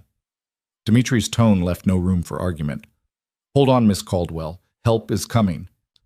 The next 20 minutes were the longest of Mara's life. The contractions came every few minutes, each one worse than the last. Pavel and another guard hovered anxiously in the doorway, clearly out of their depth with pregnant women and medical emergencies. When the helicopter finally landed on the pad behind the house, Mara could have wept with relief. A doctor and nurse rushed in with professional efficiency, checking her vitals, asking questions in calm voices. Preterm labor, the doctor confirmed. Not unusual at 36 weeks, but we need to get you to a hospital. Can you walk? I think so. They helped her to the helicopter, Pavel carrying her overnight bag. As they lifted off, Mara watched the safe house disappear below them, lit up like a beacon against the dark mountains. Where are we going? She asked the doctor. St. Catherine's. Mr. Volkov's orders. It's where you were before, yes? Yes. The same hospital where she'd woken up 8 months ago to find her life completely changed. Full circle, she thought dizzily. The flight took 30 minutes. The contractions didn't stop, but they didn't get worse either. Steady, painful, but manageable. The doctor kept monitoring her, his expression professionally neutral. Is the baby okay? Mara asked for the 10th time. Heartbeat is strong. Position is good. If you deliver tonight, she should be fine. 36 weeks is early, but not dangerously so. They landed on the hospital roof. Another team was waiting, whisking Mara into a wheelchair and down to a private birthing suite that looked more like a luxury hotel room than a medical facility. Mr. Volkov arranged for the best, a nurse said, helping Mara into a hospital gown. You're in excellent hands. But the hands Mara wanted were Adrian's, and he was somewhere in the city, fighting a war, completely unreachable. Or so she thought. An hour later, as her contractions intensified to the point where she could barely think straight, the door to her suite slammed open. Adrian stood there, breathing hard, his clothes torn and blood-stained, his face pale beneath the bruises. Mara. He was at her side in 3 strides, taking her hand. I'm here. I'm sorry. I came as soon as Dimitri called. You're hurt. She touched his face, feeling the swelling along his jaw. I'm fine. This? He gestured at himself dismissively. Nothing. How are you? How's Charlotte? Coming. Soon, I think. Another contraction hit, and Mara gripped his hand hard enough to make him wince. You shouldn't be here. The coalition can wait. You can't. Adrian pressed a kiss to her forehead. Victor's handling the situation. I'm exactly where I need to be. The doctor entered, checked her progress, and nodded with satisfaction. You're at 8 centimeters. It won't be long now. Terror and excitement warred in Mara's chest.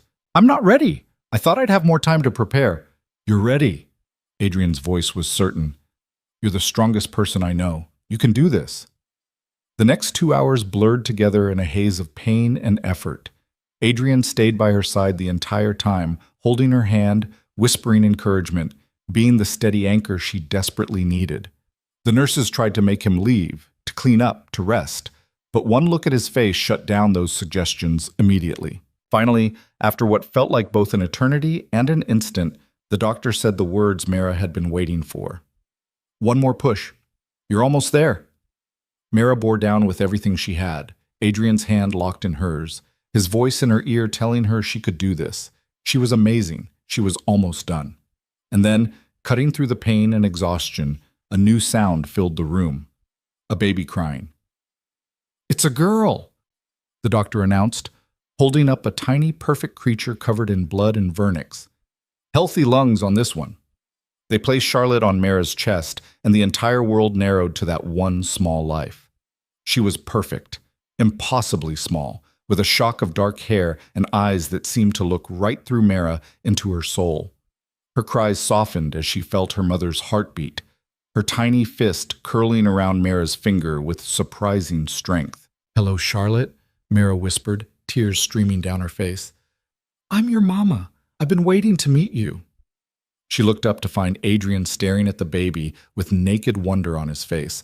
All his carefully controlled masks had fallen away, leaving only raw emotion. "She's perfect," he breathed. "Do you want to hold her?" Adrian hesitated, something almost like fear flickering across his face. "I don't want to hurt her." "You won't." Mara shifted carefully, offering Charlotte to him. "Here, support her head." Adrian took the baby with the kind of reverence usually reserved for religious artifacts. Charlotte seemed impossibly tiny in his large, scarred hands. She blinked up at him, her cries stopping entirely, and something broke in Adrian's expression. "Hello, little one," he said softly. "I'm Adrian. I'm going to keep you safe for the rest of your life. That's a promise." Watching him hold Charlotte, seeing the fierce protectiveness and love on his face, Mara fell even deeper in love with him. This was the man beneath the violence and power, the man who'd lost his own daughter and had just been given the chance to be a father again. "She looks like you," Adrian said quietly. "Same nose, same chin. She has Marcus's eyes, I think, the shape of them. Then she has the best of both of you." Adrian touched Charlotte's tiny hand, and she gripped his finger just as she'd gripped Mara's. "She's going to be beautiful and strong and fierce, just like her mother." The moment was shattered by Dmitri bursting through the door, gun drawn. "Mr. Volkov, we have a situation." He stopped short, seeing the baby. "Oh." Adrian's expression hardened instantly, the mask sliding back into place. "What situation?" "The coalition. They've tracked you here. They're coming." Dmitri glanced at Mara apologetically. "Maybe 20 men, heavily armed. They'll be here in 10 minutes. Fear spiked through Mara's exhaustion. "They're coming to the hospital?" "They're desperate." Adrian handed Charlotte back to Mara with obvious reluctance. "They know if they can't beat me in the city, they need to strike where I'm vulnerable." "Then leave. Go handle them. Charlotte and I are safe here. You're not safe anywhere until this ends." Adrian's voice was cold steel. "And it ends tonight." He turned to Dmitri. "How many men do we have?" 15 in the building, another 10 en route. Not enough. They outnumber us, and they have surprise." Adrian's jaw tightened. "But we have home advantage and motivation. Position men on every entrance. Lock down this floor completely. No one gets to Mara and Charlotte. Understood?" "Yes, sir." "Good." Adrian looked back at Mara, his expression softening. "I'm sorry. This should have been a perfect moment. Instead, you're going to go out there and end this." Mara shifted Charlotte in her arms, looking up at the man she loved with absolute faith. "Do what you have to do. We'll be here when you're done." Adrian cupped her face, kissing her with desperate intensity. Then he pressed a gentle kiss to Charlotte's forehead. "I love you both. More than life itself." He straightened, his hand moving to the gun holstered at his back. "Lock the door behind me. Don't open it for anyone but me or Dmitri." Then he was gone, Dmitri at his shoulder, leaving Mara alone with her newborn daughter and the sound of men preparing for battle in the hallway outside. A nurse appeared, young, terrified, but determined. "I'm staying with you. Hospital policy during lockdown. You should go. It's not safe. You just had a baby. You need medical monitoring." The nurse checked Mara's vitals with shaking hands. "Besides, I volunteered. Mr. Volkov saved my brother from a drug debt 2 years ago. I owe him." Mara wanted to argue, but another contraction, afterbirth pains, made her gasp. The nurse helped her through it, then settled into the chair beside the bed with the kind of fake calm that came from terror barely suppressed. Charlotte slept through it all, peaceful in her mother's arms, unaware that violence was coming for them. Gunfire erupted 10 minutes later. Mara heard it even through the locked door, sharp cracks that echoed through the hospital corridors. Shouting, running footsteps. More gunfire, closer now. She held Charlotte tighter, curling her body protectively around her daughter. If they came through that door, if they somehow got past Adrian and his men, she would fight. She'd never fought for anything in her life, but she would fight for Charlotte. The door handle rattled. Mara's heart stopped. "Mara, it's Victor. Let me in." She recognized his voice. The nurse unlocked the door, and Victor slipped inside, blood on his shirt but moving steadily. He locked the door again immediately. "Status?" the nurse asked. "Holding them on the stairwell, they brought more men than we expected." Victor positioned himself between the door and Mara. "But Mr. Volkov is handling it." The way he said handling it suggested things Mara didn't want to imagine too closely. More gunfire. A scream, cut short. Then terrifyingly, silence. Mara counted her heartbeats. Charlotte stirred in her arms, making small sounds that might become crying. The nurse offered to take her, but Mara shook her head. She couldn't let go. Not now. The silence stretched. 1 minute, 2, 5. Then footsteps in the hallway, slow, steady, coming closer. Victor raised his gun. The nurse moved to stand in front of Mara and Charlotte, and Mara held her breath, praying with everything she had. A knock. 3 sharp raps. "Mara, it's me. Open the door." Adrian's voice. Mara nearly collapsed with relief. Victor checked the peephole, then unlocked the door. Adrian entered, and Mara bit back a gasp. He was covered in blood, his clothes, his face, his hands. His knuckles were raw and bleeding. There was a gash across his cheek that would definitely scar. But his eyes, when they met hers, were clear, focused, alive. "It's over," he said simply. "The coalition is broken. Their leaders are dead. The survivors have surrendered." "All of them?" Victor asked. "Every single one." Adrian moved to the sink, washing blood from his hands with methodical precision. "Kozlov, Petrov, Sokolov, all dead. Their operations will be absorbed into ours. Their men have the choice to swear loyalty or leave the city. Most will choose loyalty." "You killed them all yourself?" The nurse's voice was awed. "They came to my family's hospital room on the night my daughter was born." Adrian's voice was flat. "What did they think would happen?" He finished washing, then came to Mara's bedside.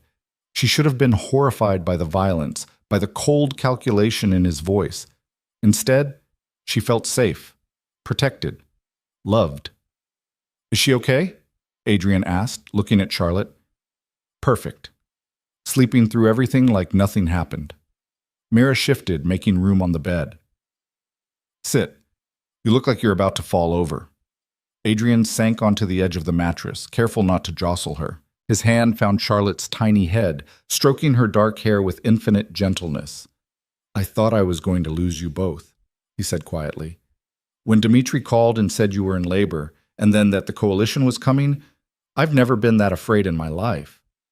"But you won." "I had to. Losing wasn't an option." Adrian looked up, his gray eyes burning into hers. "You and Charlotte, you're my whole world now. I would burn this entire city to ash before I let anyone hurt you." The ferocity in his voice should have been terrifying. Instead, it made Mara feel cherished beyond measure. "No more burning cities," she said softly. "You promised you'd go legitimate, that we'd have a peaceful life. And I will keep that promise.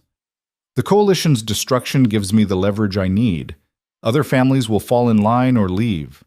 In 6 months, maybe a year, I can step back from the violent side of the business completely." Adrian's hand moved from Charlotte to cover Mara's. "We'll have that peaceful life. I swear it." Charlotte chose that moment to wake up, her eyes blinking open to focus on Adrian's face. She didn't cry, just studied him with that intense newborn stare. "She knows you," Mara whispered. "She knows I'm hers, just like I'm yours." Adrian leaned down, pressing a kiss to Mara's forehead. "Marry me." The words hung in the air. Mara stared at him, certain she'd heard wrong. What? Marry me. I know it's fast. I know we've only been together a few weeks, but I've never been more certain of anything. Adrian's voice was fierce. I love you. I love Charlotte. I want to build a life with you, raise her together, give her brothers and sisters if you'll have me. I want to wake up every morning knowing you're mine and I'm yours. So marry me, Mara, please. Tears streamed down Mara's face. You're proposing in a hospital room covered in blood while I look like I've been hit by a truck? I'm proposing in the room where our daughter was born, on the night I proved I'd do anything to protect you both. Adrian's smile was tender. This is the perfect moment, the only moment that matters. Mara looked down at Charlotte, then back up at Adrian. 6 months ago, she'd been a struggling waitress with no future and no hope. Now she held a beautiful baby girl in her arms and had a man who'd moved heaven and earth to keep them safe. It was insane. It was impossible. It was everything she'd never dared to dream. Yes, she whispered. Yes, I'll marry you. Adrian's smile transformed his entire face. He kissed her, careful and tender despite the violence still clinging to him. When they broke apart, Charlotte was watching them both with those dark, serious eyes. Welcome to the family, little one, Adrian told her. I promise you're going to have the best life I can give you. Safety, love, every opportunity in the world. And you'll never, ever have to be afraid. Charlotte's tiny hand reached out, grabbing Adrian's finger with that same surprising strength. And in that moment, watching the most dangerous man she'd ever met melt under the grip of a newborn, Mara knew everything was going to be okay. The war was over, Charlotte was safe, and their future, strange and unlikely and beautiful, was just beginning. The hospital kept Mara and Charlotte for 3 days. Standard procedure for early deliveries, the doctors said, but Mara suspected Adrian had something to do with the extended stay. He wanted them under medical supervision, protected by walls and guards, while he finished cleaning up the aftermath of the war. He visited every day, always arriving with gifts, flowers, books, tiny outfits for Charlotte that were far too expensive for a newborn who would outgrow them in weeks. On the second day, he brought a velvet box that made Mara's breath catch. I know we haven't set a date, he said, opening it to reveal a ring that caught the light like captured fire. But I wanted you to have this, to know that my proposal was real, that I meant every word. The diamond was stunning, emerald cut, surrounded by smaller stones that formed a delicate flower pattern. It was the kind of ring Mara had only ever seen in magazines, on the hands of women who lived in different worlds. Adrian, this is too much. Nothing is too much, not for you. He slipped it onto her finger, and it fit perfectly. Of course it did. Adrian left nothing to chance. Do you like it? I love it, but I'm afraid to wear it. What if Charlotte grabs it and I lose a stone? Then I'll buy you another ring. Adrian's smile was soft. Money is just money, Mara. You and Charlotte are irreplaceable. By the third day, Charlotte had passed all her health checks with flying colors. The doctors pronounced her perfectly healthy despite the early arrival, and Mara was cleared to go home. Home, she thought with a surge of warmth. Not her apartment anymore. Adrian's home. Their home. The penthouse Adrian had kept carefully separate from her life until now was a revelation. The top 2 floors of a building in the historic district, all soaring ceilings and floor-to-ceiling windows that framed the city like a living painting. But unlike the cold, sterile luxury Mara had expected, the space was warm, lived in. Books lined the shelves, and the furniture looked comfortable rather than merely expensive. I know it's a lot, Adrian said, watching her take it in while carrying Charlotte's car seat. But I've had the second floor completely renovated. There's a nursery, a room for you, whatever you need. A room for me? Mara turned to look at him. We're engaged, Adrian. I assumed we'd be sharing a room. Something flickered in his expression. Surprise, maybe, or relief. I didn't want to presume. After everything you've been through, I thought you might want your own space. Mara moved closer, careful not to jostle Charlotte, who was sleeping peacefully in her carrier. I want to be with you. In every way that matters. Is that okay? More than okay. Adrian set down the carrier and pulled Mara into his arms, holding her like she was something precious. I just want you to be comfortable, to never feel pressured or obligated. I don't feel pressured. I feel, she searched for the right word, cherished, safe, home. The kiss that followed was gentle, unhurried, full of promise. When they broke apart, Charlotte was watching them with those serious dark eyes, as if cataloging every detail of her new life. The nursery Adrian had prepared took Mara's breath away. Soft gray walls, white furniture, and delicate touches of pale pink that somehow avoided being cloying. A rocking chair sat by the window, perfect for late-night feedings. The crib was hand-carved wood, beautiful and sturdy, with a mobile of stars and moons hanging above it. "Elena helped," Adrian admitted. "I know nothing about babies. She guided me through what you'd need. It's perfect." Mara touched the soft blankets, the tiny clothes already hanging in the closet. "How long have you been planning this?" "Since the day I asked you to marry me. I wanted everything ready when you came home." Adrian lifted Charlotte from her carrier, cradling her with the easy confidence he'd developed over 3 days of practice. "I want her to know from the very beginning that she's loved, that she belongs here." Watching him hold Charlotte, seeing the fierce protectiveness and genuine love on his face, Mara felt her last doubts dissolve. This was right. Strange and unlikely and born from tragedy, but undeniably right. The first weeks of Charlotte's life fell into a rhythm that felt almost normal. Mara woke every few hours to feed her, Adrian hovering nearby with bottles and burp cloths and the kind of focused attention he probably brought to business deals. He was surprisingly good with the baby, patient through crying jags, gentle during diaper changes, endlessly fascinated by every small milestone. "She smiled at me this morning," he announced one day with the pride of someone who'd just closed $1 million deal. "A real smile, not just gas." "She's 3 weeks old, Adrian. That was definitely gas." It was a smile. He was utterly convinced, and Mara didn't have the heart to argue. Elena visited often, always bringing food and wisdom in equal measure. She'd become something like a grandmother to Charlotte, cooing over her in Russian and teaching Mara songs from the old country. "You're good for him," Elena said one afternoon while Adrian was at a meeting. They sat in the living room, Charlotte sleeping in Mara's arms. "I've never seen him like this. Soft, happy." "He's still dangerous," Mara said quietly. "I'm not naive about what he does." "No, you're not. But you see all of him, the violence and the tenderness, and you love him anyway. That's rare." Elena's eyes were gentle. "And he loves you the same way, completely, without reservation." It was true. Adrian had opened himself to Mara in ways she suspected he'd never done with anyone, even his first wife. He told her about the nightmares that still woke him sometimes, dreams of fire and loss, about the guilt he carried for every person he'd hurt, every life he'd taken, about his determination to build something better, something clean, for Charlotte to inherit. "I don't want her to know what I was," he confessed one night as they lay in bed, Charlotte asleep in the nursery with the monitor on the nightstand. "I want to be legitimate before she's old enough to understand. Before she can ask questions, I don't want to answer." "Then make it happen." Mara turned to face him. "You have the power, the resources. What's stopping you?" "Obligations, alliances, people who depend on the current structure."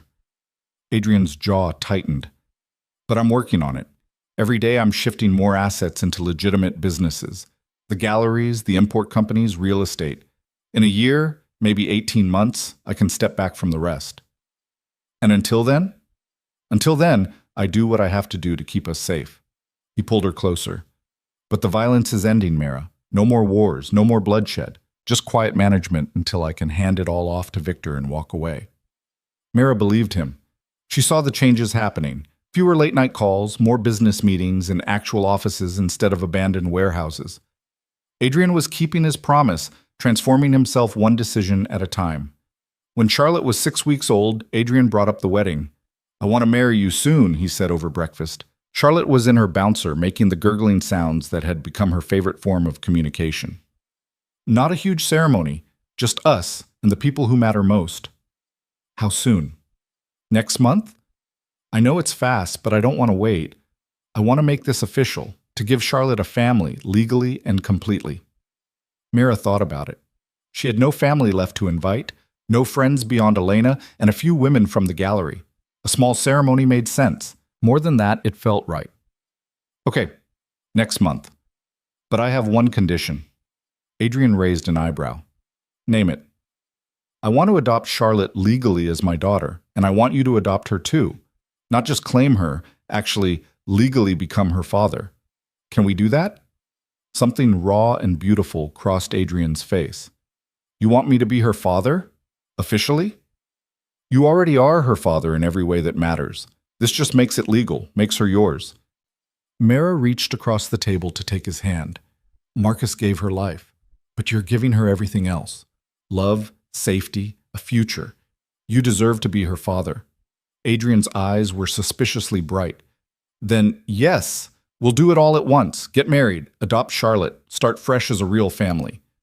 The lawyers Adrian employed made it happen with remarkable speed. Adoption papers were filed, background checks completed, home studies conducted by social workers who looked terrified of Adrian but had to admit he'd created the perfect environment for a child. The wedding license was obtained and Elena took charge of planning the actual ceremony with the kind of efficiency that suggested she'd been waiting for this moment for years. Small and intimate, she declared. The penthouse terrace, sunset, maybe 20 guests. You'll wear something simple but beautiful. Adrian will cry. I won't cry, Adrian protested. You will absolutely cry. Elena patted his hand. And it will be lovely. She was right about everything except the guest count. When the day arrived, there were maybe 15 people total. Victor and Dmitri both looking uncomfortable in suits. Pavel and a few other guards who'd become something like friends. Elena, of course, and two of her daughters who'd flown in from Boston. The judge who would perform the ceremony. A photographer to capture the moment. And Charlotte, dressed in a white gown that was ridiculously elaborate for a 2-month-old, sleeping peacefully in Elena's arms. Mara stood in the bedroom, looking at herself in the mirror. Her dress was simple. Ivory silk that flowed over her still recovering body, elegant without being fussy. Her hair was down, the way Adrian liked it. The ring on her finger caught the light. She looked like a bride. She felt like someone else's life had somehow become hers. Ready? Elena appeared in the doorway, Charlotte stirring in her arms. Everyone's waiting. Is Adrian nervous? Terrified? He's been pacing for 20 minutes. Elena's smile was warm. But the moment he sees you, all of that will disappear. Trust me. She was right. When Mara stepped onto the terrace, transformed with flowers and soft lighting, the city spread out below them in the golden hour. Adrian turned and his entire face transformed. The fear vanished, replaced by something so tender it made Mara's throat tight. She walked to him without music or ceremony, just the sound of the evening wind and the city below. When she reached him, he took her hands, his voice rough with emotion. You're beautiful.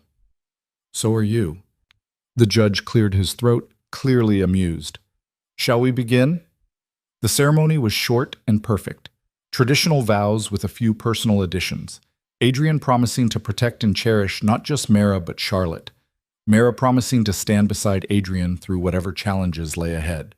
When the judge pronounced them married, Adrian's kiss was gentle and reverent, full of promise. Then came the adoption.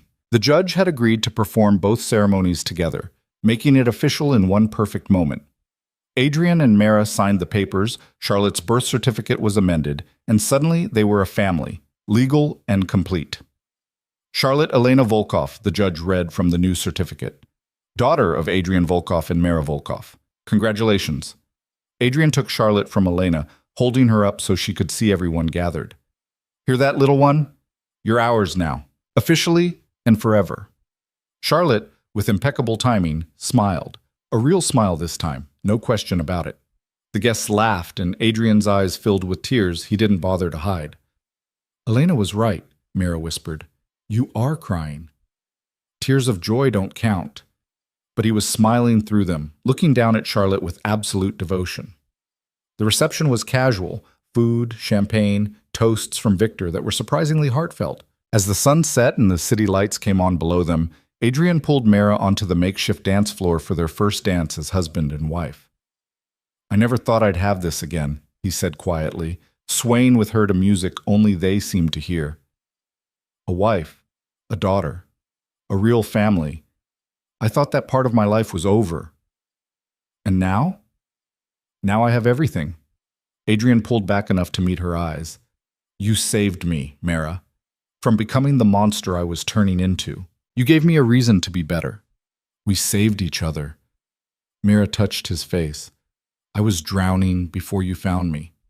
You gave me a life worth living. Then let's make it the best life possible. Adrian's smile was warm. For us, and for Charlotte, for whatever comes next. The months that followed were the happiest of Mira's life.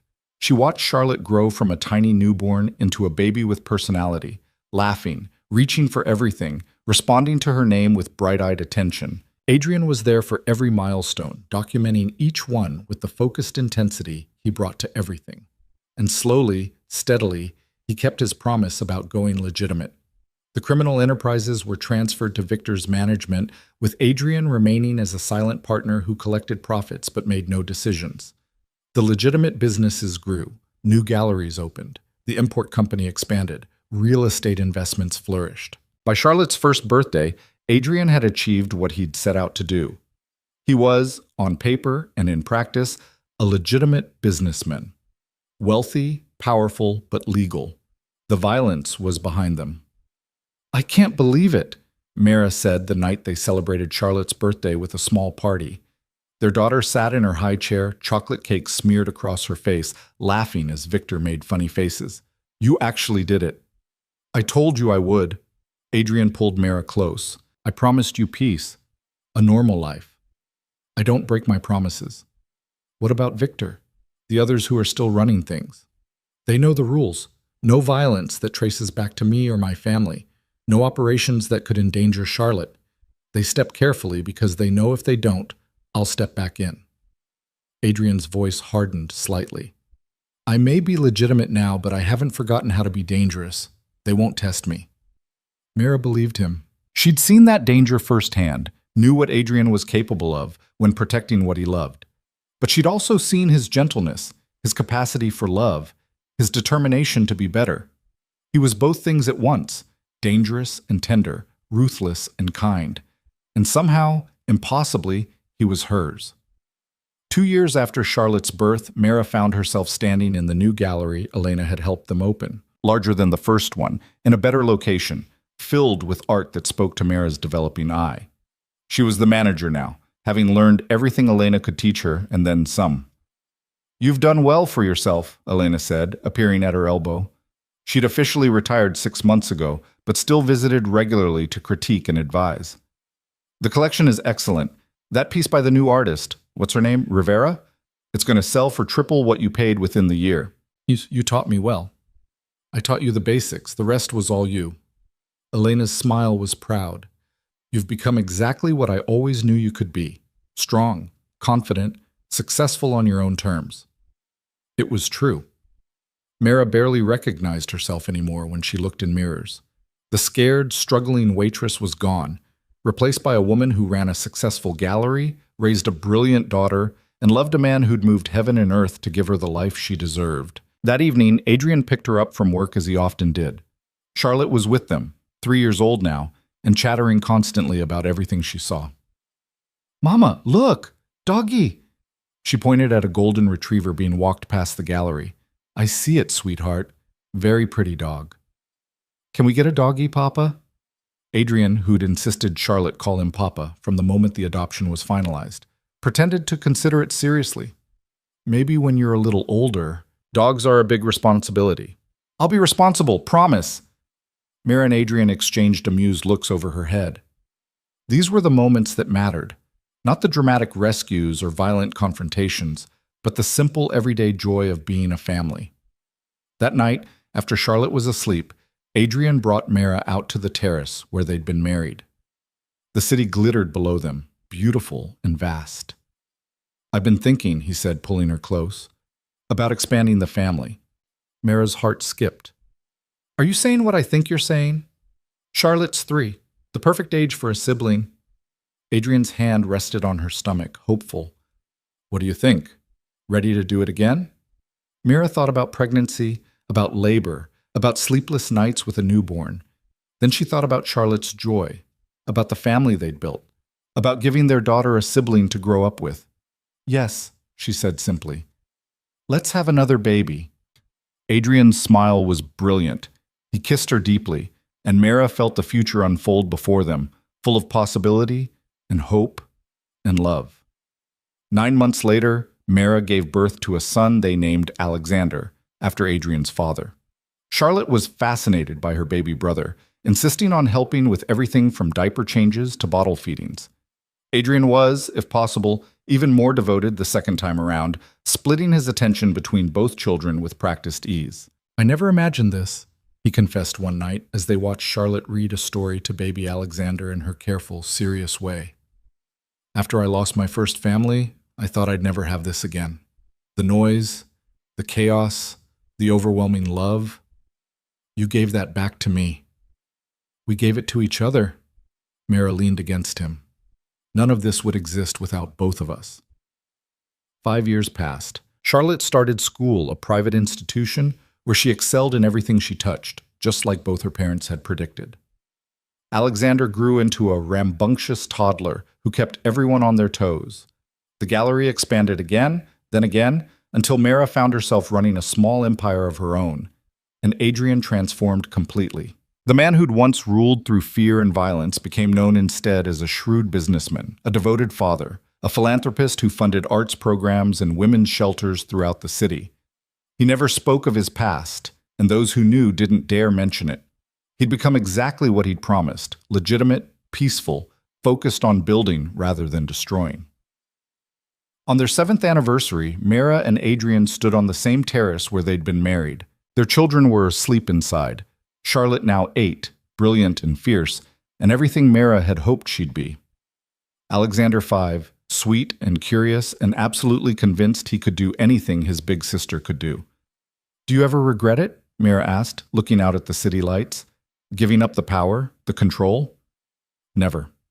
Not for a single second." Adrian pulled her close. "I gave up power over strangers. In exchange, I got everything that actually matters. You, our children. A life worth living instead of just surviving." Marcus would have been amazed to see her, Mara said quietly. She thought about Charlotte's biological father sometimes, less often as the years passed, but still. To see what Charlotte became. She became herself, strong and smart and loved beyond measure. Adrian's voice was certain. "Marcus gave her life, but we gave her everything else. And if he could see her now, I think he'd be grateful." Maybe he would have been. Mara would never know.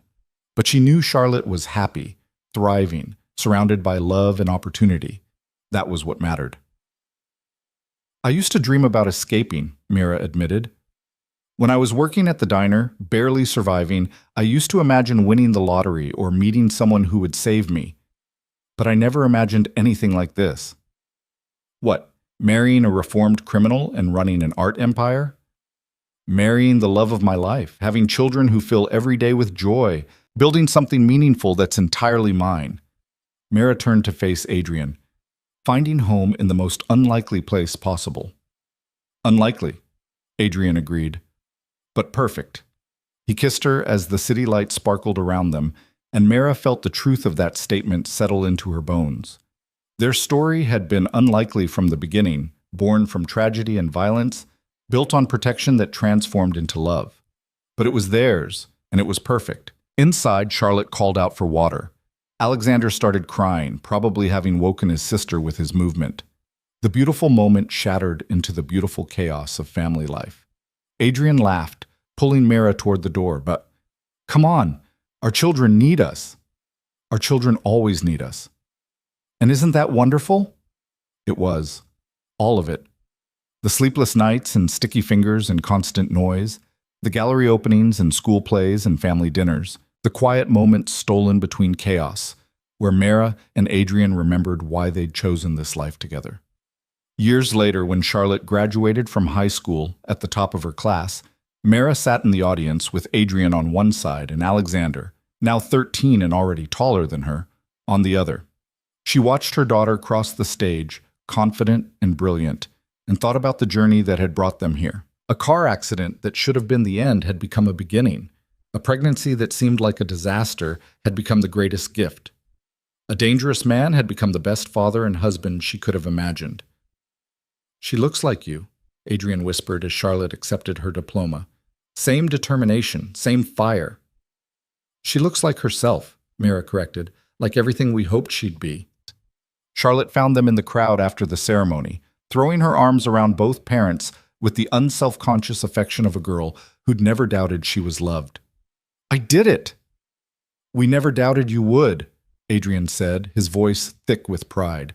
"Yale is lucky to have you." "I'm going to miss you all so much." Charlotte pulled back, her eyes bright. "But I'll come home for holidays and call every week. And we know." Mira cupped her daughter's face. "Go live your life, sweetheart. We'll be right here whenever you need us." That night, after the celebration dinner and the guests had gone home, Mira stood in Charlotte's room. It was decorated in the sophisticated style of a young woman, nothing like the pink nursery it had once been. Pictures covered the walls, Charlotte and Alexander, family vacations, school achievements. And on the nightstand, in a small silver frame, a photo Mira had placed there years ago. Marcus Chen, young and smiling before everything went wrong, the only picture Charlotte had of her biological father. "I told her the truth when she was 12, Adrian said from the doorway. "That I wasn't her biological father, that her birth father had died before she was born, but that he'd loved her." "What did she say?" "She said she knew, that you told her stories about Marcus when she was younger, that he was smart and charming and would have loved her very much." Adrian moved to stand beside Mira. "And then she said it didn't matter, that I was her real father because I was the one who raised her." Mira leaned against him. "You are her real father, in every way that counts." "I know, but I'm glad she knows the truth, that Marcus wasn't erased, just remembered kindly." Adrian's arm came around her. "She deserves to know where she came from, even if where she's going is so much brighter." They stood in silence, looking at the room that represented Charlotte's childhood, ending now as she prepared to leave for college. It was bittersweet, watching her grow up in a way, but it was also beautiful. They'd given her wings, and now she would fly. The years continued to unfold. Alexander followed Charlotte to an excellent university, choosing business over his sister's love of art history. The galleries continued to thrive, expanding into new cities. Adrian's legitimate empire grew, and with it, his reputation transformed completely. He became known not for his dangerous past, but for his philanthropic present, funding scholarships, supporting the arts, creating opportunities for people who reminded him of Mira, struggling and deserving better. On their 20th anniversary, Mira and Adrian returned to the mountain safe house where they'd weathered the storm of the coalition's attack. It had been transformed over the years into a family retreat, the fortress becoming a peaceful escape.